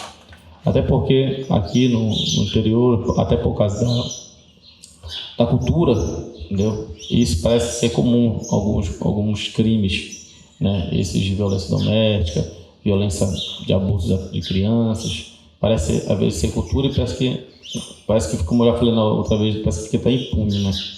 Eu acho que foi isso que sentiu, assim, foi de quem recebeu ele. Pela delegacia mesmo, eu não sei, eu não posso responder que lá a delegacia é a Polícia Civil. Aí eu, pois é, tu vai cortar depois, né? Aí eu não sei te responder, porque a gente é a Polícia Militar. Eu dificilmente vou na delegacia, eu só vou quando tem que resolver alguma coisa. Pois é. Se fosse diferente, no caso que ele colocou que ele já tinha 19 anos, ele já era adulto, né? Mas se for um adolescente que passar por uma situação de violência, ele vai procurar quem? Pois é, então tem a parte criminal que a gente resolve até um certo ponto. Depois a minha pergunta era normalmente baseada nisso, que era até para nosso podcast. Então era sobre isso. Porque o certo tem que ter a parte de ação social, acompanhamento. Eu vou até fazer um pouco a pergunta, só depois ele responde. É sobre isso. Depois, tanto os adolescentes que se metem em ato fracional e também os que sofrem violência, se há um acompanhamento depois por parte do poder público municipal, entendeu? Porque eu sei que o adolescente, igual o que eu relatei, ele ficou só uns 3 dias e aí foi encaminhado para o pai dele. Depois tem um acompanhamento, ver se... Eu tentei conversar com o pai dele. O que o pai dele queria na época, ele me chamou a primeira vez, foi... Não, mas eu quero uma coisa assim. Peguei e dei uma pisa, a polícia tem que dar uma pisa nele. Aí só deu uma pisa nele, que ele não vai fazer mais isso. Aí eu ri assim, aí eu falei, não, calma, não é assim, vamos fazer assim, assim, assim. Aí no dia que ele foi preso no roubo, aí foi solto por 3 dias conversando, fui de novo lá na casa dele, aí, não, mas eu só não foi assim, foi bom, aí só não gostei que eu vi o braço dele meio roxo, aí não sei o que, aquilo como pai te sente, né? Eu falei, imagina que tu já dado aquela pisa que tu pediu, né? Eu falei pra ele, porque ele era menor, ninguém ia fazer isso quando ele dava uma pisa. Quem sabe quando for adulto, um outro crime, quem sabe ia pegar uma pisa da população mesmo. Deu um linchamento, aí não sei te dizer, mas aí tu vai sentir mais ainda. Tu viu o braço dele roxo, tu já sentiu. No caso, o contato, se for adolescente, pode ser com vocês. O certo depende do caso. Se for o caso sofreu a violência, né? O importante é o conselho tutelar sempre se acompanhar, sempre chama junto, entendeu? O conselho tutelar, aí a gente faz a parte criminal com quem ele fez e esse acompanhamento, porque normalmente se for um familiar, tem que saber qual o grau de família lá no leito familiar. E aí precisa o conselho tutelar, porque de repente é só o pai que violentou ou fez alguma questão de crime contra o menor. E ele mora só com o pai, então esse tipo de trabalho para saber como é que está no município. Deu esse acompanhamento por parte do conselho, por parte da assistência social, entendeu? O pai espanca, chega porra e bate nas crianças, no filho, né? Que é a questão na semana que é alcoólatra, tem muita ocorrência que chega pra gente, principalmente das vilas, o cara chega porra e bate. Eu tive um dia desse, a mulher, nem tava aqui, eu tava até viajando, aquele dia lá, a mulher, não, eu só tenho certeza, vou mandar, aí, e vai me matar, eu vi o barulho mesmo do cara, né? Gritando, pode mandar a polícia, né?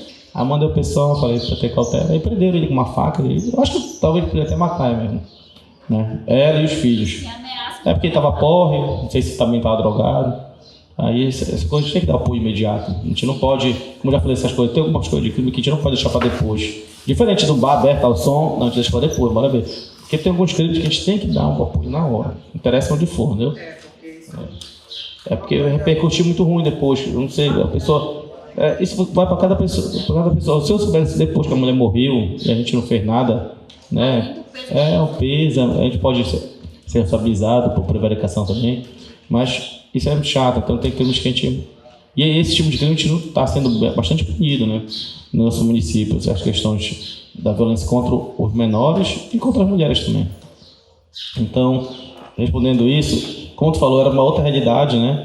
Eu percebo que evoluiu. Eu vou ser sincero, eu acho que não é o ideal. Como cidadão, estou falando, eu acho que não é o ideal o atendimento, né? Não só deles, também com o nosso também por falta de questão humana e logística. Eu queria poder ter uma viatura só para a parte rural, aqui umas 2, 3, só para atender as vilas. Eu queria todo sábado e domingo estar nas vilas aí, fora a cidade. A gente não consegue, entendeu? É muito grande, entendeu? Então a gente tem uma dificuldade. Agora chegou no verão, é mais fácil um pouco, mas chega o inverno, em algum lugar que a gente não entra. Entendeu? Não tem como, às vezes a pessoa pede socorro, não tem como, entendeu? Bom, a única dificuldade que eu estou tendo é de saber que pergunta fazer, porque tem tantas. Eu acho que tem 2 situações aqui que são unânimes. A primeira é a discussão sobre a responsabilidade da família. Se vocês observarem, ela está em todos os discursos.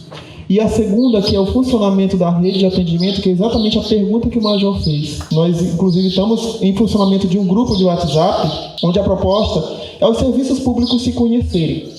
Quem está por trás de cada uma das coordenações da execução desses serviços. E a pergunta que o Major me fez é um reforço, inclusive, da pergunta que eu farei a seguir. Ele perguntou o que acontece depois. Cada um de nós temos um papel a desenvolver, principalmente quando se fala de medidas socioeducativas, a violência contra a mulher. A Polícia Militar, ela tem um papel, a Polícia Civil tem outro. Nós, da Política de Assistência Social, também temos um papel de desenvolver esse trabalho. Após a aplicação da medida socioeducativa, após a identificação do adolescente que cometeu o ato infracional, existem os procedimentos legais que são adotados, a Polícia Militar faz seu trabalho, a Polícia Civil também deve cumprir com o seu, até esse trabalho passar por Ministério Público e, por fim, chegar ao Poder Judiciário. Quando o juiz determina o cumprimento da medida socioeducativa, ele deve determinar uma específica. Se ela for de medida justificativa de liberdade assistida ou prestação de serviços à comunidade, ela é encaminhada para a assistência social. Existem algumas que não são, como, por exemplo, reparar o dano ou internação. Né? Que internação aí já é FASEPA, já é esfera de Estado, então não passa pela política pública de atendimento municipal. A medida socioeducativa de prestação de serviços à comunidade ou de liberdade assistida possui uma equipe especializada para acompanhar no município, que é a equipe do CREAS. Essa equipe é composta por psicólogo, assistente social e advogado. Eles têm o trabalho de montar um plano de atendimento individual do adolescente. Esse plano é montado junto à família. Em seguida, passamos aos atendimentos especializados, onde os técnicos realizam um atendimento não só com o adolescente, mas com a família, acompanha na residência e na comunidade. E aí está a importância de nós termos orientadores comunitários, que são líderes comunitários, pessoas que têm influência na comunidade, que pode ofertar informações à equipe técnica de referência, acompanhar o adolescente. Eu cito um exemplo. Um adolescente que cometeu um ato infracional, o juiz determinou que ele ia prestar serviço à comunidade, é encaminhado para uma escola. O CREAS, junto com a família e o adolescente, escolhe o local que ele vai cumprir essa medida. O juiz determinou o período, a equipe do CREAS, junto com o adolescente e a família, escolhe o local que ele irá cumprir. Esse local, ele sempre leva em consideração alguns fatores. Por exemplo, a proximidade com a residência. Claro, se eu tenho um adolescente que mora no Jacami, eu não vou querer que ele cumpra aqui na cidade, porque é inviável, né? A distância torna inviável a execução da medida. A gente dá prioridade para que esse local onde ele vai cumprir a medida socioeducativa não seja um local que ofereça risco à vida dele, enfim, que seja adequado às condições de vida daquele adolescente. A partir daí, nós sentamos com o técnico de referência, se é uma escola, o coordenador pedagógico daquele local, que recebe as orientações necessárias. Essas orientações elas vêm acompanhadas de uma lista de frequência que o adolescente vai ter que assinar, e o acompanhamento no finalzinho tem que ter um relatório do técnico dizendo como é que foi, se ele teve aceitação na execução das atividades. E assim, gente, eu posso relatar para vocês que em 70% dos casos, quando a gente vai lá com a escola e diz assim, olha, estamos aqui para finalizar. Ele diz, poxa, ele não pode continuar um tempinho mais aqui com a gente? Então, na UFRA, por exemplo, eu acho muito legal quando você vai cumprir na UFRA, nós temos bons resultados com a equipe da UFRA. São adolescentes que se encontram. Eu tenho uma situação de um adolescente onde o primeiro atendimento com a equipe técnica, a psicóloga perguntou para ele o que ele pretendia fazer da vida dele. Ele disse, nada, só esperar a hora de eu morrer. Você se arrependeu de ter feito isso? Não, eu lembro que ele disse, eu sou do tudo ou nada. Não tenho nada e tudo o que eu conseguir, tá bom, se eu morrer, tá ótimo. E era essa a perspectiva que ele tinha. E durante os acompanhamentos, os atendimentos, a gente encaminhou ele para cumprir a medida socioeducativa. Na época foi no CRAS, ele cumpriu a medida socioeducativa, não foi o mesmo da história inicial, e ele mudou a sua perspectiva. Ele colaborava no administrativo do centro de referência, trabalhava lá, executava funções, e quando ele saiu de lá, ele disse, poxa, eu achei o que eu quero fazer, eu quero ser professor de informática, porque o rapaz que trabalhava lá me ensinou a mexer, ele falou assim, me ensinou a mexer no computador, e eu gostei muito. Então ele ressignificou o momento que ele vivenciou. E quando ele foi sair de lá, a equipe do CRAS, você não acha que dá para ele continuar mais um tempinho aqui com a gente? E não é incomum as pessoas terem receio de receber, as escolas terem receio de receber. Quando você senta com a direção de uma escola, que você vai dizer, olha, o adolescente veio cumprir medida socioeducativa, passou por essa situação, porque, claro, a gente tem que ter uma conversa e orientar a direção da escola, eles ficam receosos, porque muitas vezes para um adolescente que agrediu, que esfaqueou, às vezes que cometeu um furto, e os coordenadores, os diretores ficam realmente receosos. Mas quando eles começam a quebrar esses tabus, a gente está falando muito de tabu, né? E acreditar na ressocialização daquele adolescente, ele consegue enxergar. Mas para isso, respondendo a pergunta que o Major nos fez, há uma rede de atendimento.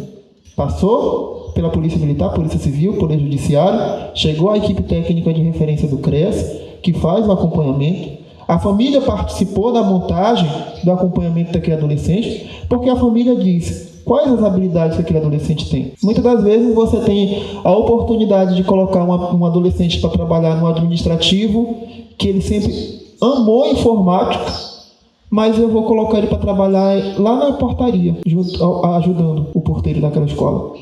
Por que eu faria isso se ele tem essa habilidade específica? Às vezes você pega... A gente já teve adolescentes na Secretaria de Assistência Social que ele era fera em informática. Nós estávamos lá, com alguma dificuldade ele vinha e ajudava.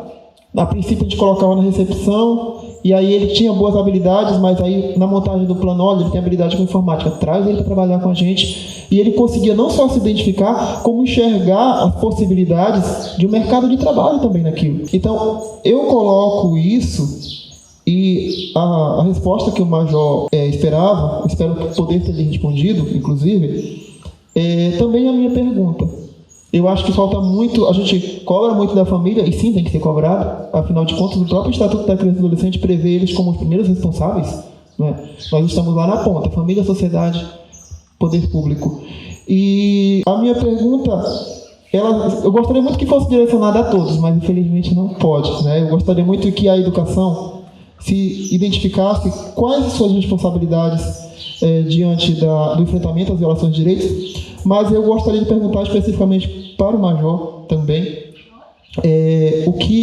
qual a principal dificuldade que ele enxerga na execução das medidas socioeducativas. Eu vou só exemplificar para o senhor poder entender melhor, Major. A sua pergunta era referente ao funcionamento da rede.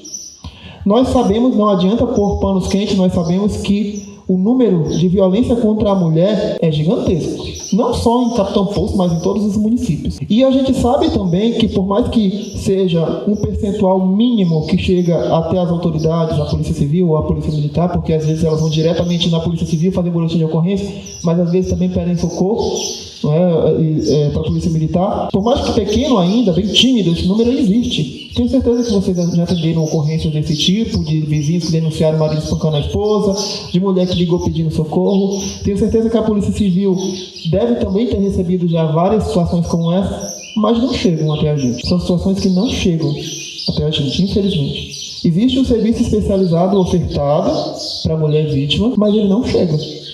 Inclusive, eu tive que fazer uma nota técnica recentemente falando sobre isso.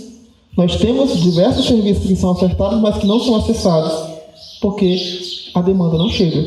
O CREAS ele oferta mensalmente para a gente na Secretaria o registro de atendimentos mensais. Eu acho que se eu somar o número de mulheres vítimas acompanhadas do ano passado, por exemplo, não vai dar 2, mas existe o serviço. Inclusive, se a mulher se sente desconfortável, acha que está em risco de vida no local que ela se encontra, ela pode ir na Secretaria de Assistência Social, tem que ter o boletim de ocorrência, ou seja, ela tem que passar pela polícia, e a partir do encaminhamento da polícia, a gente recebe ela no CREAS, e ela diz, olha, eu estou correndo risco de vida. A gente caminha ela para um acolhimento no Estado, e ela e todos os seus filhos ser acolhidos em Belém, para ter sua vida garantida. Mas é uma demanda que não chega até a gente. Então, a minha pergunta é, qual a principal falha que o senhor identifica entre nós, serviços públicos, Polícia Civil, Militar, Secretaria de Assistência Social e Educação, e, nesse sentido, a maior dificuldade na aplicação das medidas socioeducativas? O que o senhor acha que precisa ser melhorado? Qual a maior dificuldade no funcionamento da rede em si? Eu acho que a maior dificuldade nossa é isso aqui, a gente poder se reunir, a gente tratar umas metas que a gente falar a mesma língua, né? Igual ontem que eu fui lá, a situação lá contigo, a gente reúne, porque chega um lugar, um fala uma coisa, fala outra, né? Por exemplo, a rede, do jeito que funciona, eu não tenho total conhecimento, né? É como você explicou agora como acontece com os adolescentes. Eu acho que o adolescente funciona porque tem que passar pela justiça, e lá eles cobram bastante, isso aí. E a mulher parece que aqui estava com o opcional, eu entendi, né? E se depender dela mesma, muitos não vão. No certo, no ortograma da polícia, na delegacia, era para ter um serviço social, que é o que caminha esse aí. Não sei como está funcionando aí. Mas de antemão a gente pode, fazer um dia, passou o mês, né? Mas pode fazer, uma semana da mulher, a gente conversar isso aí. Especificamente, né, que você acha que a adolescente está funcionando, né, pelo que eu entendi. Fazer esse tipo de reunião para a gente falar uma mesma língua. Quem sabe a gente mesmo pode caminhar para também, tá? Que a gente é o que atende a primeira ocorrência, que chega antes de ir para a delegacia, né? E eu posso ter certeza que os números são muito maiores que esse que você está falando aí, né? Eu falei, não faz nem uma semana que já teve um caso bem grave, né? Não sei, aí olha, tipo agora, não sei como tá essa mulher agora. Ele tá preso, mas eu não sei como ela tá agora. Eu não sei se ele que ele sustentava a casa, não sei se ela tá comendo, entendeu? Não sei como estão os filhos, eu não sei o que te dizer. Minha demanda, né? Chega ali, aí eu volto, aí eu não sei como ficou a mulher. É tipo isso, como eu tiver reunido, se vocês falaram antes, tá sem assistência social, aí a gente mesmo pode caminhar, fazer esse trabalho, não tem problema nenhum, não. A gente tem mais gente do que a Polícia Civil. A gente pode estar fazendo esse caminhamento, estreitar, aí ver com vocês como é o número, com quem pode ligar na hora, que normalmente é final de semana, isso daí, porque o meu telefone quebrou, que é o da polícia. Mas final de semana, da sexta noite ele começa. Ele só para domingo à noite. Principalmente final de semana o pessoal bebe, esse tipo de ocorrências tem muito à noite, né? Então sempre vai ter que ter alguém preste a ajudar. Algumas pessoas têm família aqui, outras não têm. São mulheres vindo de outro lugar, né? Aí pede apoio vizinho. É uma situação mesmo, que cada caso é um caso e é complexo isso, né? Por isso que eu acho que muitos não denunciam. Eu penso muito. Eu acho que essa mulher, ela falou pra mim, quando ela conversou comigo, ela falou assim, né? Eu já apanho há muito tempo. Eu falei, eu tenho certeza, porque quando a pessoa denuncia, é porque ela já apanha há muito tempo. No começo ninguém denuncia, não. Então ela deve apanhar há muito tempo. Eu acho que ela sentiu que ela ia morrer, na verdade, entendeu? Então por isso que ela chegou no ápice, assim. Por exemplo, o caso dela, eu não sei como está, se encaminhou, eu não sei. Mas eu posso até ver que foi o último caso, não sei se você possa ver como está a situação dela. Mas eu acredito que a gente possa estar estreitando, sim, né? Isso é uma coisa que a gente, como eu falei, é um tipo de crime que a gente não pode deixar passar, né? E esse homem, quando ele voltar pro seio familiar, né? Se ela está lá abandonada, a gente não sabe se ela vai continuar. Porque se ela perceber que ele voltou e ela vai sentir tipo uma impunidade, aí que ela não vai denunciar mais, né? Aí ela vai continuar a apanhar, entendeu? A gente percebe isso, né? Ciclo, né? É um ciclo. E a gente sabe que, eu acho que lá na Secretaria de vocês, igual a nossa Polícia Militar, nesse ano, igual a Polícia Civil, como eu te falei, se não tiver nem assistência social lá, porque há uma falta de investimento do poder público nessa área. Entendeu? Quando a gente fala em polícia, você fala só em crime, em crimes desses violentos, né? Assalto, tráfico, mas esquece essa base que mexe com a família, entendeu? Mas que não é investido, não há investimento, né? Eu tenho certeza que se eu perguntar para ele, deveria ter mais servidores, a gente abranger isso daí, entendeu? Poderia até ter um servidor de 24 horas, um celular funcional para esse tipo de situação. Eu tenho certeza. Lá em Belém, como o nosso efetivo é maior, lá separaram umas viaturas, era 3 ou 4. São a viatura Maria da Penha, até escrito atrás, Maria da Penha mesmo. É a viatura Maria da Penha. Ela atende só ocorrências de Maria da Penha. E não é só atender ocorrências. Atender ocorrências, qualquer viatura pode atender ocorrências. O problema é acompanhar a medida protetiva. Aí tem um cartão programa, a viatura sai, ela não atende ocorrência de rua, ela sai, eu tenho que visitar a Ana, a Maria, a Joana. Ela vai todo dia visitar as mulheres, a viatura Maria da Penha, com pessoas treinadas, com policiais treinados para isso. Como está a senhora? Está vindo ainda? Está tendo violência? Entendeu? Isso é importante também. Esse acompanhamento não só de vocês, também nosso. A gente poderia fazer isso. Entendeu? Acompanhamento, porque vocês vão dar o apoio assistencial. Mas quem sabe ela pode estar sentindo depois um apoio, quando isso aí, psicológico, uma pressão, uma segurança dela, entendeu? Aí a gente tem que estar lá, e ele tem que ver a presença da polícia, ele tem que temer também. Bom, a polícia está vindo direto aí, acompanhando. Esse que é o objetivo dessa viatura lá, Maria da Penha, para acompanhar ela até o término, que a parte do assistência vai falar, não, essa família já está encaminhada, esse caso está resolvido, entendeu? Porque a gente sabe, eu acho que só quem passou por uma separação sabe como é complicado, entendeu? Era isso. Eu quero perguntar para o Felipe. Eu sei que ele vai ficar nervoso, mas eu acho que maior dúvida, que nem o Kelly falou, a gente tem muitas dúvidas, né? De que forma, Felipe, você acha que nós, órgãos públicos, podemos ajudar os jovens a combater essa realidade de violência? Como você gostaria que nós abordássemos, né, os jovens? O que tu acha que poderia ajudar vocês a se distanciar ainda mais desse meio violento?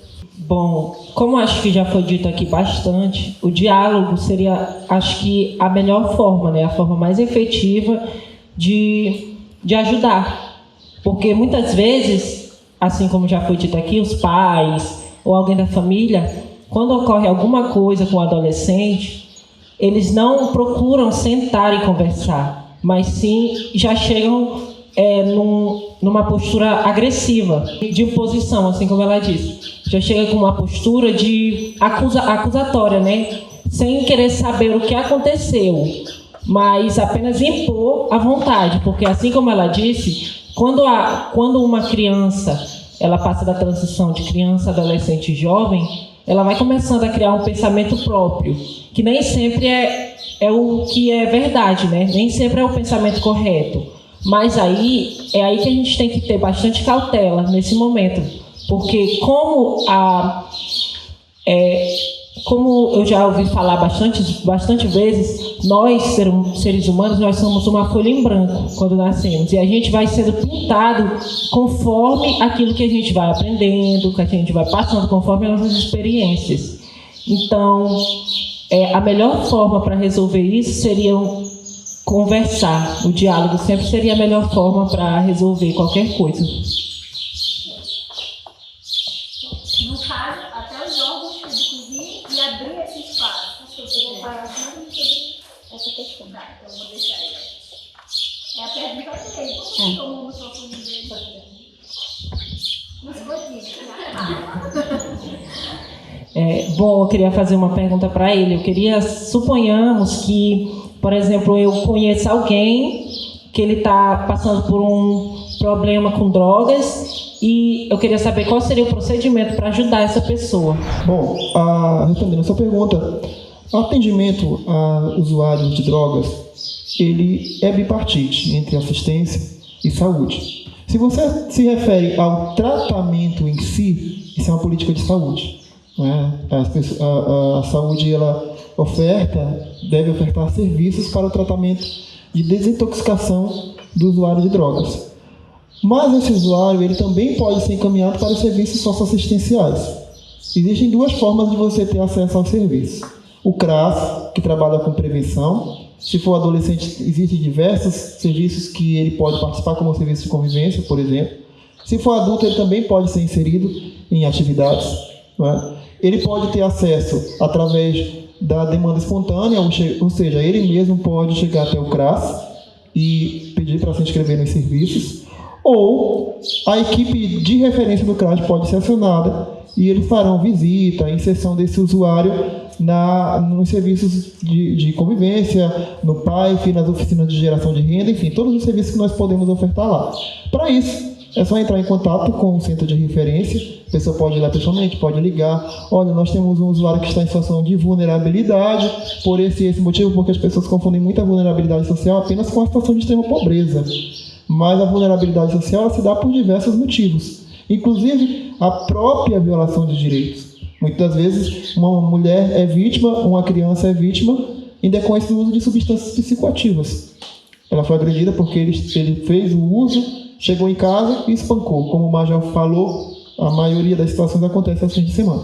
Então, existem essas duas possibilidades. Ele pode ter acesso tanto através da política de saúde, que aí o tratamento em si, né, precisa ser ofertado, que aí tem o CAPS, que o nosso colega, inclusive, está aqui produzindo material, que é da saúde. E temos os serviços ofertados pela proteção social básica, que são com o intuito de prevenção, né? Então ele pode tanto ir ao CRAS, quanto a equipe do CRAS pode ser acionada para que faça a inserção dele nesse serviço. Vou me referir ao Kérito. Você falou bastante sobre ressocialização e clareou bastante sobre saber que existe, né, isso aqui no município. Mas, como o Felipe falou sobre o diálogo, aí eu te pergunto, a escola há algum tempo ela já não é mais espaço apenas para aprender as disciplinas. Ela é um espaço de construção de conhecimento. E se não é, deve ser, né? Então, será que antes dessa ressocialização não entraria algum trabalho de prevenção? Aí eu vou te perguntar, não sei se já tem, ou se o que tu acha sobre isso, de trabalhar a assistência social junto às escolas, que querendo ou não é o lugar que a gente vai ter mais os adolescentes, para trabalhar com palestras ou uma tarde, um dia, para saber os anseios deles, né, o porquê deles estarem, para não chegar no momento da ressocialização, né? Entrar como prevenção. Vocês têm alguma coisa em relação a isso? Bom, eu acho que voltamos a falar da importância do trabalho em rede. O Jailton fez uma pergunta, logo na fala dele, ele citou o exemplo de pessoas que fazem uso de substâncias psicoativas, que não estão ali na faixa de vulnerabilidade pelo fato da extrema pobreza, do local que habitam, de sofrer uma violação de direitos, e que, de certa forma, por usarem drogas e por terem uma vida socialmente, economicamente falando, bem posta, podem influenciar. E de que modo a gente poderia trabalhar com essas pessoas, já que eles não estão lá no grupo de vulnerabilidade conhecido popularmente por todos, como a extrema pobreza, a violação de direitos, enfim. Eu acho que essas pessoas, elas são extremamente importantes, porque eu também conheço pessoas, nesse mesmo sentido, Jailton, que elas usam substâncias psicoativas, que têm uma boa profissão, mas que quando eu converso com elas, que elas passaram o final de semana todo usando drogas, elas dizem: o que eu faço para sair dessa vida? Eu queria, só não consigo. E essa pessoa pode ser justamente aquela que diz assim: eu tenho uma vida maravilhosa, só falta esse X aqui para ficar perfeita. E aí essa pessoa ela pode influenciar positivamente as pessoas a dizer: você pode estudar, você pode ter uma boa profissão, mas não use drogas. Porque entrar é fácil, sair é muito difícil. E nesse sentido, a escola também tem um papel extremamente importante. Você perguntou que projetos nós podemos desenvolver. Eu posso dizer para você que nossos projetos de campanhas, e aí o Jailton também fez uma pergunta dentro do que você me colocou agora, o que o serviço público pode ofertar? Campanhas de sensibilização. Eu garanto para vocês que as nossas campanhas de sensibilização só têm efetividade se a educação estiver participando. Porque ela é a que move o maior público. E o público que é o nosso foco. Toda vez que nós realizamos uma campanha de 18 de maio ou 12 de junho, que são as duas principais campanhas, embora não sejam mais únicas, eu cito ela como exemplo porque são as mais conhecidas, que a gente envolve a educação, dá muito certo. Esse ano não foi possível fazer campanhas grandiosas, como geralmente a gente faz, mas a gente fez através das redes sociais, com a ajuda dos nossos colegas aqui da assessoria, inclusive agradeço a oportunidade, não poderia deixar de agradecê-los. Ano passado nós realizamos uma campanha nas escolas. Foi a maior campanha do município, 18 de junho, nós atendemos mais de 4.000 pessoas. E só foi possível realizar essa campanha por 2 motivos. O primeiro porque foi em uma escola. E aí os professores dos ACS, eles participaram, eles mobilizaram. E o segundo, porque nós adotamos o modelo de ser escola. Diferente de palestras, que a gente realiza com um grande número de pessoas, que alguns participam, outros não, que aí fica aqui na palestra, os outros ficam lá nos serviços fazendo unha, exames e tal. Esse ano passado nós realizamos com a educação e com a saúde e assistência social. E aí eram divididos salas. Para que você fosse atendido pelo médico que a saúde enviou para a gente, você tinha que passar por aquela sala, conversar sobre abuso sexual e pegar um ticket. Então, querendo ou não, a comunidade ela teve que nos ouvir falar sobre abuso sexual.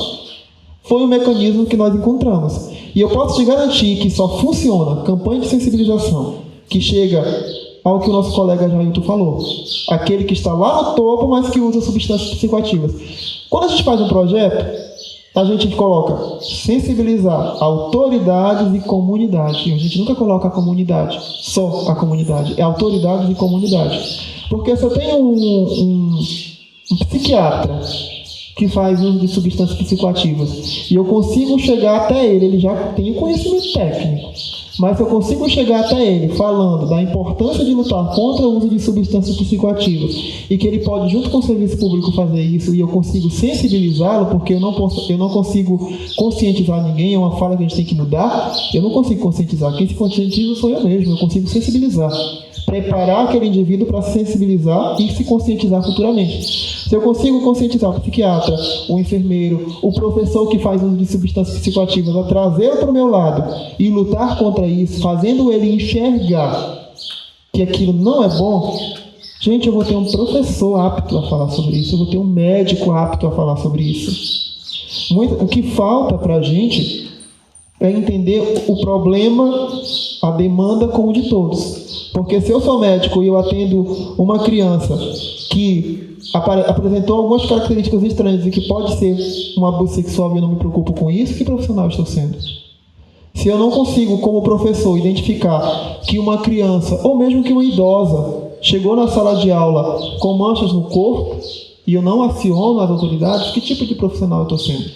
Então, a melhor forma que nós temos de trabalhar o problema que o Jair identificou daqueles que estão lá no topo, mas que também passam por essas dificuldades sociais, e das campanhas que nós realizamos é trazer a rede de serviços para o nosso lado, é unir todo mundo. Então nós realizamos 5 campanhas nesse sentido.